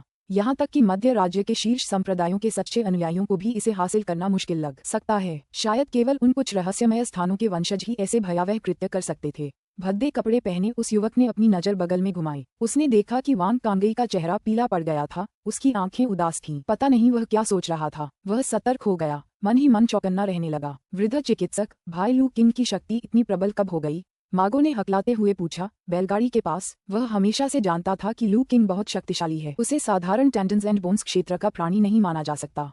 उस अनाम घाटी में उसने एक बार तलवार के एक ही वार से आंतरिक अंगों के क्षेत्र के एक विशेषज्ञ को पीछे हटने पर मजबूर कर दिया था। लेकिन उस समय ऐसा केवल इसलिए संभव हो पाया क्योंकि लू किंग की तलवारबाजी की तकनीक उत्कृष्ट थी और उसने प्रतिद्वंद्वी को आश्चर्यचकित कर दिया था। वास्तविक लड़ाई में जब उसे आंतरिक अंगों के क्षेत्र के एक विशेषज्ञ के प्रकोप का सामना करना पड़े तब भी उसे तीखे किनारे से बचना होगा। कितना समय बीत चुका था और वह पहले से ही आंतरिक अंगों के क्षेत्र के एक ग्रैंडमास्टर से बिना हारे सीधे मुकाबले में उतर सकता था। शक्ति में वृद्धि की यह गति वास्तव में बहुत भयावह थी। मुझे भी नहीं पता, बूढ़े डॉक्टर ने सिर हिलाते हुए कहा। मैं कभी भी किंग की साधना में दखल नहीं देता और नहीं मुझे पता है कि उसकी शक्ति इस स्तर तक कब पहुंची। वेई जियान और श्रीमती वेई तो पहले से ही अचंभित थे। उन्होंने कभी नहीं सोचा था कि आमतौर पर सौम्य और शांत स्वभाव वाली लू किंग युद्ध में इतनी भयावह साबित होगी। इस दुर्लभ लड़ाई को देखकर हर कोई स्तब्ध रह गया। लू किंग और उस हटे कट्टे आदमी के बीच लड़ाई का रुख फिर बदल गया। क्लैंग, दोनों युद्ध तलवारें एक बार फिर टकराईं। हालांकि इस बार पहले से ही क्षतिग्रस्त तलवारें उन दोनों की शक्ति का सामना नहीं कर सकीं और वे चकनाचूर हो गईं। उनके हाथों में केवल तलवार की मूठ और ब्लेड का एक छोटा सा टुकड़ा ही बचा था। अच्छा नहीं है, मागो चौंक गया और अपनी लंबी तलवार फेंकने ही वाला था कि उसे झटका लगा। लेकिन लू किंग और उस हटे कट्टे आदमी ने चुपचाप अपनी तलवारों की मूठें फेंक दी। वे निहत्थे एक दूसरे पर टूट पड़े। चलो भी, बिल्कुल यही तो मैं चाहता था। वे दोनों इतने उत्साहित थे कि उन्होंने फिर से मुक्केबाजी और लातों से लड़ने का फैसला किया। गर्जन, इस बार पहल लू किंग ने की। वह अजगर और बाघ की तरह चलता था। उसके हर कदम से ठोस जमीन हिल जाती थी। उसके रक्त और ऊर्जा में उछाल आया। उसके शरीर से बाघ की दहाड़ जैसी हल्की आवाजें निकलने लगीं। पलक झपकते ही वह उस हटे कट्टे आदमी के पास पहुंचा और उसे घूंसा मार दिया। इस मौके से आसपास की हवा पूरी तरह से अशांत हो गई, जिससे सीटी जैसी आवाज उत्पन्न हुई। तीव्र गति के कारण मुट्ठी पर मौजूद हवा समय पर फैल नहीं पाए, जिससे वह एक विस्फोटक वायुराशि में परिवर्तित हो गई, जिसमें अत्यंत शक्तिशाली बल था और वह उस हटे कट्टे आदमी की ओर तेजी से बढ़ी। इतना भयंकर! लू किंग के जोरदार मुक्के को देखकर उस हटे कट्टे आदमी की पलकें फड़क उठीं। उसने शुरू में सोचा था कि तलवार खोने के बाद लू किंग निहत्थे होने पर उसका मुकाबला नहीं कर पाएगा। आखिरकार वह कई वर्षों से इस संप्रदाय में प्रशिक्षण ले रहा था। अपनी सर्वश्रेष्ठ तलवारबाजी की तकनीक के अलावा उसके मुक्केबाजी और पैर चलाने के कौशल भी काफी अच्छे थे। किसी प्रतियोगिता में तो तीसरा छोटा भाई भी शायद उसे पछाड़ न सके। हालांकि युवावस्था में ही लू किंग के पास तलवारबाजी की अद्वितीय प्रतिभा थी और वह एक ग्रैंडमास्टर के तलवारबाजी के क्षेत्र को पहले से ही समझता था। उसके मुक्केबाजी और पैर चलाने के कौशल निम्न स्तर के होने चाहिए। लेकिन अब लू किंग के मुक्के की ताकत को महसूस करते हुए उस हटे कट्टे आदमी को एहसास हुआ कि वह गलत था, बहुत गलत था। लू किंग की मुक्केबाजी की तकनीक उससे कहीं बेहतर थी। हालांकि तब तक बहुत देर हो चुकी थी। पलक झपकते ही लू किंग की मुट्ठी उस तक पहुंच गई। उस हटे कट्टे आदमी को स्पष्ट रूप से सहज रूप से महसूस हुआ कि वह इस मौके से पीछे नहीं हट सकता। यदि वह पीछे हटता तो पहल तुरंत लू किंग के हाथों में आ जाती। लू किंग की मुक्केबाजी की तकनीकों में महारत और उनकी वर्तमान अजेय गति के साथ अगर वह पहल करने की क्षमता खो देता है तो उसे दोबारा हासिल करना बेहद मुश्किल होगा। जब तक वह पराजित नहीं हो जाता तब तक शायद वह स्थिति को पलटने में सक्षम न हो पाए। इस पहल को बनाए रखने के लिए उन्हें इसका डटकर सामना करना पड़ा। पलक झपकते ही उस हटे कट्टे आदमी ने अपना फैसला कर लिया। लू किंग की ताकत उससे थोड़ी कम थी। जब तक वह हमले का सामना कर सकता था, लू किंग की गति धीमी पड़ने पर उसे जवाबी हमला करने का मौका मिल सकता था। निर्णय लेने के बाद उस हटे कट्टे आदमी ने अपने घोड़े जैसी मुद्रा को स्थिर किया, दृढ़ता से अपनी जगह पर खड़ा रहा और लू किंग की मुट्ठी को रोकने के लिए अपनी बाहों को क्रॉस कर लिया। धमाका! मार्शल आर्टिस्टों की पैनी निगाहों के बीच लू किंग का बाघ की दहाड़ जैसा मुक्का बिना किसी दिखावटी चाल के उस हटे कट्टे आदमी की मुड़ी हुई बाहों पर जा लगा। अत्यधिक बल के कारण पल भर में विस्फोट हो गया, जिससे आसपास का वातावरण विकृत हो गया और युद्ध में शामिल लोगों की आकृतियां धुंधली हो गईं। भीड़ ने धुंधले ढंग से देखा कि लू किंग के मुक्के के नीचे उस हटे कट्टे आदमी की आकृति एक कदम पीछे हट गई, लेकिन उनका रुख नहीं बदला, बल्कि वे अब भी दृढ़ता से कायम हैं। लेकिन बात यहीं खत्म नहीं हुई। उस हटे कट्टे आदमी को पीछे हटते देख लू किंग आगे बढ़ा। उसके जूते तुरंत फट गए। उसके पैरों के नीचे की जमीन नरम आटे की तरह मुड़ गई। जमीन से ताकत बटोरते हुए बाघ की दहाड़ के साथ लू किंग ने फिर से मुक्का मारा। उस हटे कट्टे आदमी के पास दोबारा अवरोध डालने के अलावा कोई चारा नहीं था। धमाका! यह मुक्का लगा और इसकी ताकत इतनी जबरदस्त थी कि वह तगड़ा आदमी एक कदम और पीछे हट गया। लू किंग ने फिर से आगे बढ़कर मुक्का मारा। Boom boom boom. इसी तरह जैसे जैसे वह हट्टा कट्टा आदमी एक कदम पीछे हटता, लू किंग मुक्का मारते हुए आगे बढ़ता। अंततः 9वें मुक्के पर लू किंग रुक गया। उसने हमला करना बंद कर दिया। वह हट्टा कट्टा आदमी भी अपनी रक्षात्मक मुद्रा बनाए रखते हुए स्थिर खड़ा रहा। इस समय लू किंग और वह हट्टा कट्टा आदमी दोनों भाप से भरे हुए थे और उनके चारों ओर सफेद धुंध मंडरा रही थी। यह उनके शक्तिशाली रक्त और ऊर्जा द्वारा उत्पन्न उच्च तापमान के कारण पसीने से निकलने वाली भाप थी। उनके आसपास की जमीन अस्त व्यस्त थी, गड्ढों और खयों से भरी हुई थी, समतल नहीं थी। यह मुक्केबाजी की तकनीक क्या है? अचानक उस हटे कट्टे आदमी ने पूछा। भयंकर बाघ मुट्ठी, लू किंग ने उत्तर दिया। भयंकर बाघ मुक्का एक अच्छा नाम, विश्व पर राज करने वाले बाघ की तरह भयंकर, एक ग्रैंडमास्टर स्तरीय मुक्केबाजी तकनीक के योग्य। ऐसे मुक्केबाज से हारने पर मुझे कोई शिकायत नहीं है। उस हटे कट्टे आदमी ने बोलना समाप्त किया और उसके मुंह से खून की एक बूंद अनियंत्रित रूप से निकल गई और उसका शरीर पीछे की ओर गिर गया। लू किंग के निरंतर हमलों के कारण उसका रक्त और ऊर्जा बिखर गई थी। उसके आंतरिक अंग बुरी तरह क्षतिग्रस्त हो गए थे और वह अब और लड़ने में असमर्थ था। लू किंग ने गिरे हुए हटे कट्टे आदमी को देखा और जाने के लिए मुड़ गई। ऐसा नहीं था कि वह अंतिम प्रहार नहीं करना चाहता था, लेकिन इस भयंकर लड़ाई के बाद उसकी ताकत भी लगभग खत्म हो चुकी थी। इसके अलावा जिस क्षण उस हटे कट्टे आदमी को हराया गया, उसे अपने आसपास एक हल्की सी हत्या की मंशा मंडराती हुई महसूस हुई। यह वान कांगई की ओर से एक चेतावनी थी। उसे पूरा यकीन था कि अगर उसने उस हटे कट्टे आदमी को मारने की हिम्मत की तो वान कांगई बिना किसी झिझक के उस पर हमला कर देगा।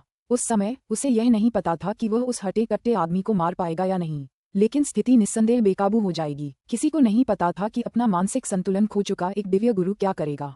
बहुत खूब। उस हटे कट्टे आदमी को गिरते देख लू किंग मुड़कर जाने लगी। वहां मौजूद मार्शल आर्टिस्ट अपने सदमे को और दबा नहीं सके और भीड़ खुशी से झूम उठी। क्या मैं सपना देख रहा हूँ? उस लड़के ने सचमुच एक मार्शल आर्ट ग्रैंडमास्टर को हरा दिया। टेंडन और हड्डियों का क्षेत्र आंतरिक अंगों के क्षेत्र की पूर्णता को पराजित कर सकता है। क्या ऐसा सचमुच हो सकता है? लड़के की मुक्केबाजी की तकनीक भी इतनी दुर्जेय है। मार्शल आर्टिस्ट, उन्हें अपनी आंखों पर विश्वास नहीं हो रहा था। वे सोच रहे थे कि क्या वे सपना देख रहे हैं। तियान कांग संप्रदाय के शिष्य तो पूरी तरह से निराश हो गए थे, मानो उन्हें अपनी आंखों पर विश्वास ही न हो रहा हो।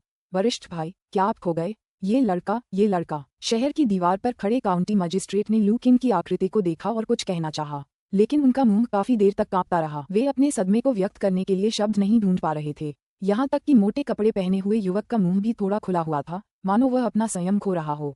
कुछ देर बाद उसने गहरी सांस छोड़ी। सचमुच, नायक तो युवाओं में से ही निकलते हैं। ये लड़का शायद हिडन ड्रैगन लिस्ट में शामिल होने के योग्य है। क्या झीयू, तुम कहती हो कि वह हिडन ड्रैगन लिस्ट में जगह बना सकता है?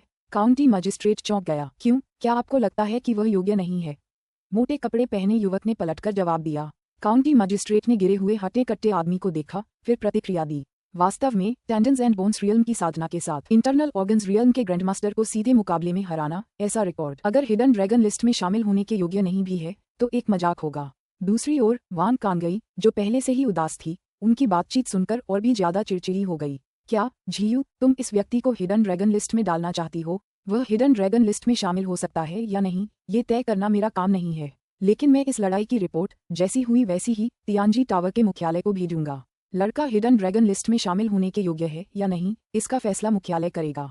मोटे कपड़े पहने युवक मुस्कुराया, लेकिन ये सुनकर वान कांगई का चेहरा और भी गंभीर हो गया। जैसे ही उस युवक ने इस लड़ाई की सूचना तियानजी टावर को दी, पूरी दुनिया को पता चल जाएगा कि उसके शिष्य वांग कांगई को एक अज्ञात टेंडेंस एंड बोन्स दायरे के लड़के ने हरा दिया था। समस्या ये थी कि अगर वह लड़का हिडन ड्रैगन लिस्ट में शामिल हो जाता तो कई शक्तिशाली संप्रदाय संभवतः उसके प्रति सद्भावना का प्रस्ताव रखते। उस समय उनके लिए अपनी प्रतिष्ठा वापस पाना और भी मुश्किल हो जाएगा।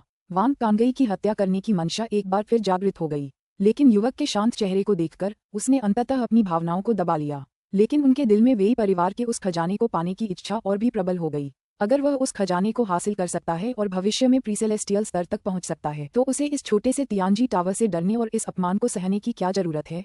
जो भी चीज उसे नापसंद होती थी उसे मारा जा सकता था। तियानजी टावर के इस छोटे से सच्चे शिष्य की तो बात ही छोड़िए, तियानजी टावर का गुरु भी कुचलकर मर सकता था। ये सोचकर वांग कांगई का वेई परिवार के खजाने को हासिल करने का दृढ़ संकल्प और भी मजबूत हो गया, चाहे इसके लिए उसे कितनी भी कीमत चुकानी पड़े। बड़े भाई, तियान कांग संप्रदाय के शिष्य उस हट्टे कट्टे आदमी की ओर दौड़े और उसकी चोटों की जाँच करने लगे। लेकिन वह हट्टा कट्टा आदमी केवल आकाश की ओर देखता रहा। वह गलत था, ये सोचकर कि जब तक वह लू किंग के हमले को सहन करता रहेगा तब तक वह जवाबी हमले के लिए कोई खामी ढूंढ सकता है। लेकिन उन्हें लू किंग की सहनशक्ति के इतने लंबे समय तक टिके रहने की उम्मीद नहीं थी। अंत में लू किंग थका नहीं था, बल्कि उसकी गुप्त तकनीक अपनी सीमा तक पहुंच गई थी। उसका रक्त और ऊर्जा बिखर गई थी। ये लड़का किस तरह का राक्षस है। उसकी तंतुओं और हड्डियों के क्षेत्र की सहनशक्ति तो उसके आंतरिक अंगों के क्षेत्र की पूर्णता से भी कहीं अधिक अतिरंजित है। बड़े भाई, आप ठीक है ना?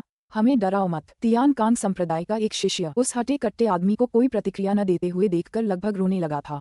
मैं ठीक हूँ, बस मुझे वापस ले जाने में मदद करो। उस हटे कट्टे आदमी ने अचानक कमजोर आवाज में बात की। तुरंत ही एक शिष्य उसे उठाने के लिए आगे बढ़ा। जैसे ही वे शहर के द्वार पर लौटे, एक तगड़े आदमी के सामने एक जेड की बोतल गिर पड़ी। उसी समय ऊपर से एक ठंडी आवाज आई, बेकार चीज है, इसे ले जाओ। मालिक, उस हटे कट्टे आदमी ने शर्मिंदगी महसूस करते हुए जेड की बोतल पकड़ी हुई थी। तियान कांग संप्रदाय के शिष्यों ने दूसरे बड़े की ठंडी आवाज सुनकर कपकपी मचा दी और बोलने की हिम्मत नहीं कर पाए। भाई, तियान कांग संप्रदाय के निराश शिष्यों के विपरीत बैलगाड़ी की तरफ लू किंग का एक नायक की तरह स्वागत किया गया। श्याओ यान ने लू किंग को वापस आते देखा और तुरंत उस पर झपट पड़ी। कैसा है ना भाई, कमाल का है ना? लू किंग ने मुस्कुराते हुए उसे पकड़ लिया। अद्भुत, बहुत ही अद्भुत भाई, सबसे अच्छा है। श्याओ यान का छोटा सा सिर एक दाना चुगती मुर्गी की तरह हिल रहा था। उसकी आंखें तारों से भरी हुई थीं। छोटी डॉक्टर लू, तुम कमाल हो। वेई जियान ने भी लू किंग को प्रशंसा भरी नजरों से देखा। भाई लू किंग, आपने सचमुच एक मार्शल आर्ट ग्रैंडमास्टर को हरा दिया। मागो इतना उत्साहित था कि उसका मुंह कांप रहा था। जब तक आप सुरक्षित वापस आ जाएं। श्रीमती वेई को राहत और खुशी महसूस हुई। आकिंग, क्या तुम्हें चोट लगी है? बूढ़े डॉक्टर ने पूछा। नहीं, लेकिन मेरी ताकत लगभग खत्म हो चुकी है। अब मुझे आप पर ही निर्भर रहना होगा गुरुजी, लू किंग ने जवाब दिया। कोई बात नहीं, आप आराम कीजिए। हालांकि मैं लड़ नहीं सकता, लेकिन मैं आप सबकी रक्षा कर सकता हूँ। अपने शिष्य के संघर्ष से प्रेरित होकर बूढ़ा डॉक्टर असामान्य रूप से उत्साहित था। तो हम आप पर भरोसा करेंगे स्वामी जी। लू किंग ने सिर हिलाया, एक जेड की बोतल निकाली, उसमें से रक्त की पूर्ति और ऊर्जा बढ़ाने वाली गोली निकाली और अपनी ताकत वापस पाने के लिए उसे निगल लिया। सीनियर वांग अब भी हार मानने को तैयार नहीं है, तो आगे आपकी क्या योजना है? शहर की दीवार पर मोटे कपड़े पहने युवक ने उदासीनता से पूछा। हार मान लूं? हाँ, वांग कांगई की डिक्शनरी में तो हार मान लेना शब्द है ही नहीं। वांग कांगई हंसते हुए बोली, जियुए, अगर तुम चाहती हो कि मैं हार मान लूं तो तुम वेई शानहाई को मना लो। अगर वो चीज सौंपने को तैयार हो जाएगा तो मैं अपने आप ही चली जाऊंगी। तो सीनियर वांग ने हार न मानने का पक्का इरादा कर लिया है। मैं हार क्यों मानूं? मेरे पास अभी भी यहाँ दर्जनों शिष्य हैं और वह लड़का थक चुका है। जब तक मैं आदेश देता हूँ हमें कौन रोक सकता है? भद्दे कपड़े पहने युवक अवाक रह गया। वास्तव में यही उनकी चिंता थी। जब तक वांग कांगई अपने शिष्यों को लू किंग और अन्य लोगों को घेरने देने की इतनी निर्लजता दिखाता रहेगा, तब तक बूढ़ा डॉक्टर निश्चित रूप से हस्तक्षेप करेगा। लेकिन इससे वांग कांगई को कार्रवाई करने का बहाना मिल जाएगा। ये स्थान शहर के अंदर नहीं था, इसलिए प्रतिबंध काफी हद तक शिथिल थे। भले ही वांग कांगई ने पूर्व दिव्य स्तर की लड़ाई शुरू कर दी हो, जब तक वह जानबूझकर साधारण मार्शल आर्टिस्टों का नरसंहार नहीं करता तब तक पवित्र पर्वत को भी उससे निपटना मुश्किल होगा। आखिरकार इस दुनिया में ताकत ही सर्वोपरि थी, यहाँ तक कि पवित्र पर्वत भी किसी पूर्व स्वर्गीय गुरु को एक मामूली मुद्दे के लिए दंडित नहीं करेगा। जैसे ही मोटे कपड़े पहने वो युवक चिंतित होकर सोच रहा था, अचानक उसका चेहरा बदल गया और उसने शहर के बाहर की ओर देखा। दूसरी ओर वांग कांगई का चेहरा खुशी से चमक उठा। हा, वेई शानहाई, तुम शहर छोड़ने की हिम्मत कैसे करते हो? ये शब्द कहे जाने से पहले ही वांग कांगई की आकृति शहर के द्वार से गायब हो गई थी। अगले ही क्षण मार्शल आर्टिस्टों पर एक भयानक पूर्व दिव्य दबाव छा गया। अध्याय 140। कुछ समय पहले द्वार से कुछ दूरी पर स्थित शहर की दीवार के एक हिस्से पर दो व्यक्ति भी द्वार पर हो रही हलचल पर बारीकी से नजर रख रहे थे। वेई शानहाई और वेई शिंघे। उन्होंने जो रुख अपनाया वह काफी चतुराई भरा था। यह एक कोने पर था, वांग कांगई की दृष्टि रेखा से बचते हुए और उसकी पूर्व आकाशीय संवेदन सीमा से ठीक बाहर। पूर्व आकाशीय लोगों के बीच ची ऊर्जा को महसूस करने की क्षमता की भी अपनी सीमाएं थीं। एक निश्चित दूरी से आगे इसका पता लगाना संभव नहीं रह गया था। यदि कोई जानबूझकर अपनी ची ऊर्जा को नियंत्रित करे तो ये दूरी लगभग 100 मीटर तक कम हो सकती है। कैंग काउंटी में पले बड़े होने के कारण वे शांघाई शहर के लेआउट से अच्छी तरह परिचित थे। द्वार का निरीक्षण करते समय वांग कांगई की दृष्टि और इंद्रियों से बचने के लिए एक स्थान खोजना स्वाभाविक रूप से मुश्किल नहीं था। इस प्रकार हर कोई इस बात को लेकर आश्चर्यचकित था कि वे परिवार क्यों नहीं आया। उन्हें इस बात का पता नहीं था कि वे शांघाई और वे शिंगे लंबे समय से शहर की दीवार पर घात लगाकर बैठे थे। परिणामस्वरूप उन्होंने भी लू किंग और उस बलवान व्यक्ति के बीच हुई लड़ाई को देखा। वे हैरान तो थे, लेकिन उन्हें इसमें एक अवसर भी दिखाई दिया। वह हट्टा कट्टा आदमी गंभीर रूप से घायल हो गया और तियानकांग संप्रदाय ने अस्थायी रूप से एक कुशल योद्धा को खो दिया। निंग्यान और जियान को वापस लाने का यही सबसे अच्छा समय था। संक्षिप्त चर्चा के बाद दोनों आगे बढ़े और कोने से निकलकर बैलगाड़ी की ओर दौड़ पड़े। हालांकि उनकी इस प्रगति ने तुरंत वांग कांगई का ध्यान आकर्षित कर लिया। वह शहर के द्वार से नीचे कूद गया, तलवार वेई शांघाई की ओर ताने हुए। शिंगे, जल्दी करो, मैं उसे सिर्फ 15.5 मिनट तक ही रोक सकता हूँ। वांग कांगई की पूरी ताकत को भांपते हुए वेई शांघाई का चेहरा बदल गया और उसने कोमल हथेली से वेई शिंगे को बैलगाड़ी की ओर धकेल दिया। उसी समय उनकी स्वयं की आभा आकाश की ओर विस्फोटित हो गई। हा, वांग कांगई, हमारी सदियों पुरानी दुश्मनी आज खत्म हो जानी चाहिए। मुझे देखने दो कि तुमने इन 100 सालों में कितनी तरक्की की है। वेई शांघाई जोर से हंसते हुए हवा में उछलते वांग कांगई के सामने आ गया। तभी अचानक उसके हाथ में एक लंबी तलवार प्रकट हुई और उसने नीचे की ओर वार किया। एक प्रचंड लाल रंग की ऊर्जा की धारा वांग कांगई की ओर हवा में तेजी से बढ़ी। उसी समय उसने दहाड़ते हुए कहा, सिल्वर मून गार्ड्स, तैयार हो जाओ और हमला करो। उनकी आवाज 10 मील तक गूंजी, पूरे काउंटी में स्पष्ट रूप से सुनाई दी। ये सुनकर वेई निवास के मुख्य प्रबंधक ने अपने चेहरे के भाव सख्त कर लिए। उसने अपना भाला आगे की ओर करते हुए कहा, पुरुषों, मेरे साथ आक्रमण करो। हाँ, वेई निवास के द्वार खुले और मुख्य प्रबंधक के नेतृत्व में सिल्वर मून गार्ड्स चांदी के ड्रैगन की तरह निकले और तेजी से शहर के द्वार की ओर बढ़ गए। महज 10 सांसों में वे द्वार तक पहुंच गए थे। जो हमें रोकेंगे वे मरेंगे। तियानकांग संप्रदाय के कुछ शिष्यों को द्वार पर डटे देखकर प्रधान प्रबंधक की आंखें प्रचंड चमक उठीं। उनकी ऊर्जा उनके पीछे मौजूद सिल्वर मून गार्ड्स से जुड़ गई और उनका भाला कांपते हुए वे आगे बढ़े। हमले से मिली गति धीरे धीरे बढ़ती जा रही थी और अब युद्ध संरचना के साथ मिलकर इस भाले की शक्ति अपने चरम पर पहुंच गई। आंतरिक अंगों के क्षेत्र में शिखर पर बैठा मार्शल आर्ट का उस्ताद भी इसका सामना करने में संघर्ष करेगा। द्वार पर खड़े तियानकांग संप्रदाय के शिष्यों में से, जिनमें से सबसे बलवान शिष्य अभी अभी आंतरिक अंगों के क्षेत्र में प्रवेश कर चुका था, इस भयानक हमले का सामना करने की हिम्मत नहीं हुई। वे एक तरफ हट गए और रास्ता दे दिया। जो लोग धीमे चल रहे थे उन्हें मुख्य स्टीवर्ड ने लापरवाही से एक झटके में हवा में उछाल दिया। वे खून की खांसी कर रहे थे, उनकी हड्डियां चकनाचूर हो गई थीं और उनका जीवन अनिश्चित था। पलक झपकते ही मुख्य प्रबंधक और सिल्वर मून गार्ड्स गेट तोड़कर बाहर निकल आए। बाहर निकलना इतना आसान क्यों था? शहर के द्वार से सुचारू रूप से बाहर निकलते हुए मुख्य प्रबंधक थोड़ा असमंजस में था। घर में सतर्क रहने के कारण वह बाहर की स्थिति से अनभिज्ञ था, लेकिन अपेक्षित प्रतिरोध सामने नहीं आया। जिस मार्शल आर्ट मास्टर ने कभी उससे मुकाबला किया था, उसने भी कोई हरकत नहीं की। इससे वह असहज हो गया। क्या ये कोई जाल हो सकता है? जैसे ही मुख्य प्रबंधक ने अपनी सतर्कता बढ़ा दी, उसे अचानक आगे से ऊर्जा और दबाव की एक लहर महसूस हुई। उसका घोड़ा सदमे से हिनहिना उठा। उसने तुरंत आगे बढ़कर 2 आकृतियों को लड़ते हुए देखा। लाल कृपाण की रोशनी और सफेद तलवार की ऊर्जा आपस में गुंथी हुई थी और उनकी शक्तियों के बीच कभी कभार होने वाले टकराव से सभी के दिल कांप उठते थे। पूर्वज लड़ाकों को पहचानते ही मुख्य सुरक्षाकर्मी ने हैरानी जताई। मुझे चिंता मत करो, पहले निंग्यान और बाकी लोगों को शहर में ले चलो। वेई शांघाई चिल्लाया। हाँ, कुछ ही समय में मुख्य प्रबंधक ने श्रीमती वेई और अन्य लोगों को देख लिया, अपने भाले को ठीक किया और सिल्वर मून गार्ड्स को बैलगाड़ी की ओर ले गया। बैलगाड़ी के पास श्रीमती वेई और वेई जियान एक आनंदमय पुनर्मिलन के बीच थीं। उपन्यासों के अध्यायों को जल्दी और उच्चतम गुणवत्ता में पढ़ने के लिए गूगल पर नॉवल फायर नेट वेबसाइट खोजें। पिता वेई जिंगे को देखकर वेई जियान दौड़कर वहां पहुंचा। श्रीमती वेई की आंखों में आंसू भरे हुए थे। उन्होंने अपने पति की ओर देखा। बहुत बढ़िया, शानदार, आप सब सुरक्षित हैं। वेई शिंगे भी उतनी ही भावुक थीं, लेकिन उन्हें पता था कि अभी शब्दों का समय नहीं है। घोड़ों के खुरों की आहट सुनकर उसने लू किंग और अन्य लोगों के सामने झुककर गहरा प्रणाम किया। मेरी पत्नी और बच्चों को सुरक्षित पहुंचाने के लिए धन्यवाद। कृपया हमारे साथ घर तक चलें ताकि मैं अपना आभार ठीक से व्यक्त कर सकूं। तभी मुख्य प्रबंधक और सिल्वर मून गार्ड्स ने बैलगाड़ी को घेर लिया और उसकी रक्षा करने लगे। मागो ने लू किंग की ओर देखा। अपनी सांसों को संतुलित करने के बाद लू किंग मुस्कुराया और बोला, मना करना असभ्यता होगी। स्वामी जी, चलिए शहर में चलते हैं। ठीक है, बूढ़े डॉक्टर ने सिर हिलाया। बैल को धीरे से नियंत्रित करते हुए वह गाड़ी को शहर के द्वार की ओर ले गया। लू जियाओलिंगजुन, मागो, मिस जियायान। परिचित चेहरों को देखकर मुख्य प्रबंधक आश्चर्यचकित रह गया। यहाँ तक कि शियायान भी गाड़ी पर बैठी थी और बैलगाड़ी चला रहा बूढ़ा आदमी, हालांकि उसने बांस की टोपी पहन रखी थी, स्पष्ट रूप से वही बूढ़ा डॉक्टर था जिसे लू किंग गुरु कहता था। मुख्य स्टीवर्ड के मन में विचारों का उथल पुथल मचा हुआ था। यदि सिल्वर मून फॉर्मेशन को बनाए रखने के लिए ऐसा न किया जाता तो वह स्पष्टीकरण की मांग करता। बैलगाड़ी चला रहे बूढ़े डॉक्टर ने बैल में दिव्य ऊर्जा का प्रवाह भेजकर उसकी गति बढ़ा दी। इस ऊर्जा से भरपूर बैल ऐसे चलने लगा मानो उसने कोई शक्तिशाली टॉनिक पी लिया हो और वह सरपट दौड़ते हुए शहर के द्वार की ओर बढ़ गया। हालांकि जैसे ही वे आधे रास्ते तक पहुंचे, लू किंग और अन्य लोगों के सामने एक आकृति जोर से आकर गिरी। वह था वेई शानहाई। पूर्वज वेई शिंगे और अन्य लोग सदमे में चिल्ला उठे। क्या पूर्वज ने यह नहीं कहा था कि वह 15.5 मिनट तक टिक सकता है? कितना समय बीत चुका था। वेई शानहाई की हालत अब बेहद दयनीय थी। उसके बाल बिखरे हुए थे, कपड़े फटे हुए थे और उसके शरीर पर कई गहरे घाव थे। हा, वेई शानहाई, तुम्हारे घाव अभी तक ठीक नहीं हुए हैं। तुम मेरे द्वारा तुम्हारे हृदय में छोड़ी गई तलवार की ऊर्जा को दबाने के लिए ऊर्जा का उपयोग कर रहे हो। ऐसी स्थिति में तुम अपनी 30% शक्ति का भी उपयोग नहीं कर सकते। तुम मेरा मुकाबला कैसे कर सकते हो? वांग कांगई तलवार हाथ में लिए कदम दर कदम आगे बढ़ा। भयानक पूर्व आकाशीय दबाव ने सभी को जकड़ लिया था और वह बाल बाल बच गया। उसके कपड़े भी सही सलामत थे। अगर उस दिन तुमने अचानक हमला न किया होता तो तुम मेरे बराबर कैसे हो सकते थे? घिनौना, ये सोचकर ही घिन आती है कि मैंने कभी तुम्हें भाई कहा था। अपनी गंभीर चोटों के बावजूद वेई शानहाई ने उपहास किया। खुद की इतनी तारीफ करना बंद करो। उस समय तुम मुझसे कभी नहीं जीते थे। अपने चरम पर भी तुम मुझे हरा नहीं पाए थे। वैसे भी जीतने वाला सब कुछ ले जाता है। अगर मेरे पास तुम्हें हराने का कोई और कारगर तरीका है तो मैं उसका इस्तेमाल क्यों न करूं? वांग कांगई का चेहरा शांत बना रहा। वह अपने पूर्व मित्र के शब्दों से अप्रभावित रहा।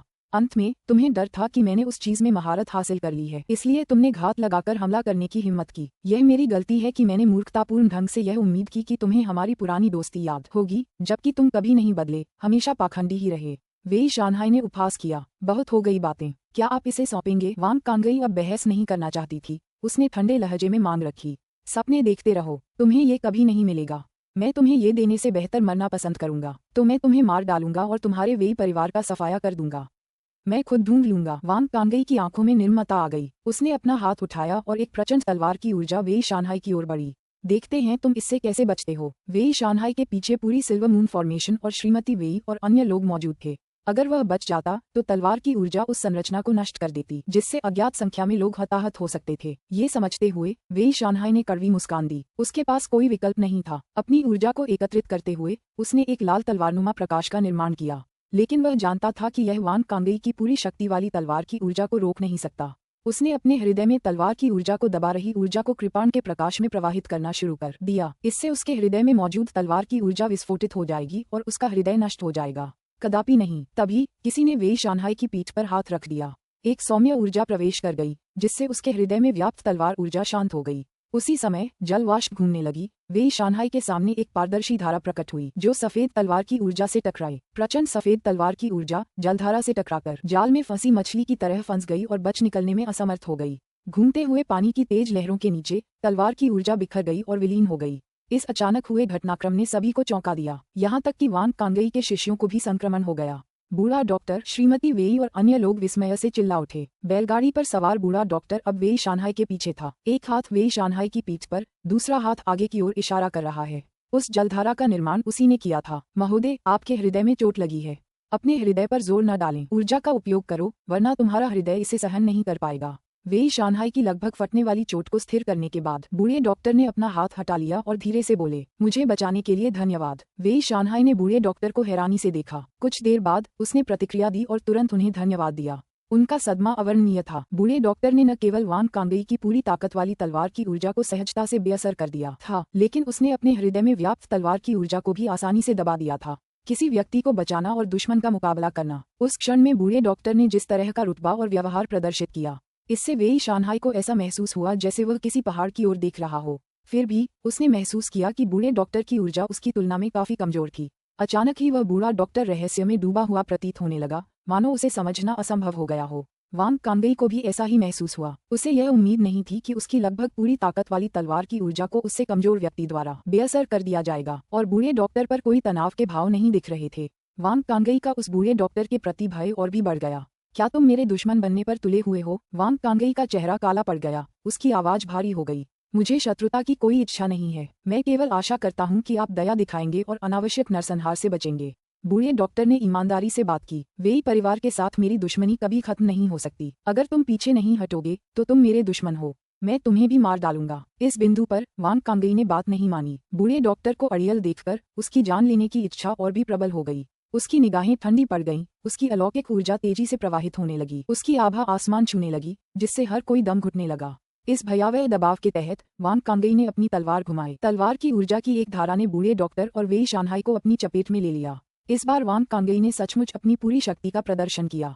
उस बूढ़े डॉक्टर को कुचलने के लिए दृढ़ संकल्पित दिव्य तलवार ऊर्जा के इस प्रचंड प्रवाह का सामना करते हुए बूढ़े चिकित्सक का चेहरा गंभीर हो गया। अपनी उंगलियों से तलवार का आकार बनाते हुए उन्होंने धीरे धीरे आगे वार किया। जैसे ही उसने ऐसा किया, आसपास की प्राकृतिक धुंध उमड़ पड़ी, जल वाष्प प्रकट हुई और अनगिनत पानी की बूंदें बन गईं। फिर भी एक कोमल आदेश के साथ मानो वह स्थान थम सा गया। पानी की बूंदें और तलवार की ऊर्जा स्थिर हो गईं। तोड़ना। एक और आदेश के साथ पानी की बूंदें तलवारों में बदल गईं। तलवार की ऊर्जा से टकराकर एक दूसरे को बेअसर और विलीन कर दिया। जब तलवार की सारी ऊर्जा गायब हो गई तो जल वाष्प छंट गया, आकाश साफ हो गया और सब कुछ शांत हो गया, जैसे कुछ हुआ ही नहीं था। लेकिन सबको पता था कि यह सब असली था। उनके मन में अभी भी उस भयानक पूर्व आकाशीय शक्ति का साया मंडरा रहा था। बुजुर्ग डॉक्टर के चमत्कारी उपायों को देखकर सभी लोग चकित रह गए। वांग कांगई को विश्वास नहीं हो रहा था। बुदाबुदाते हुए पूर्व आकाशीय क्षेत्र ब्रह्म को वास्तविकता में बदलना, ये कैसे संभव है?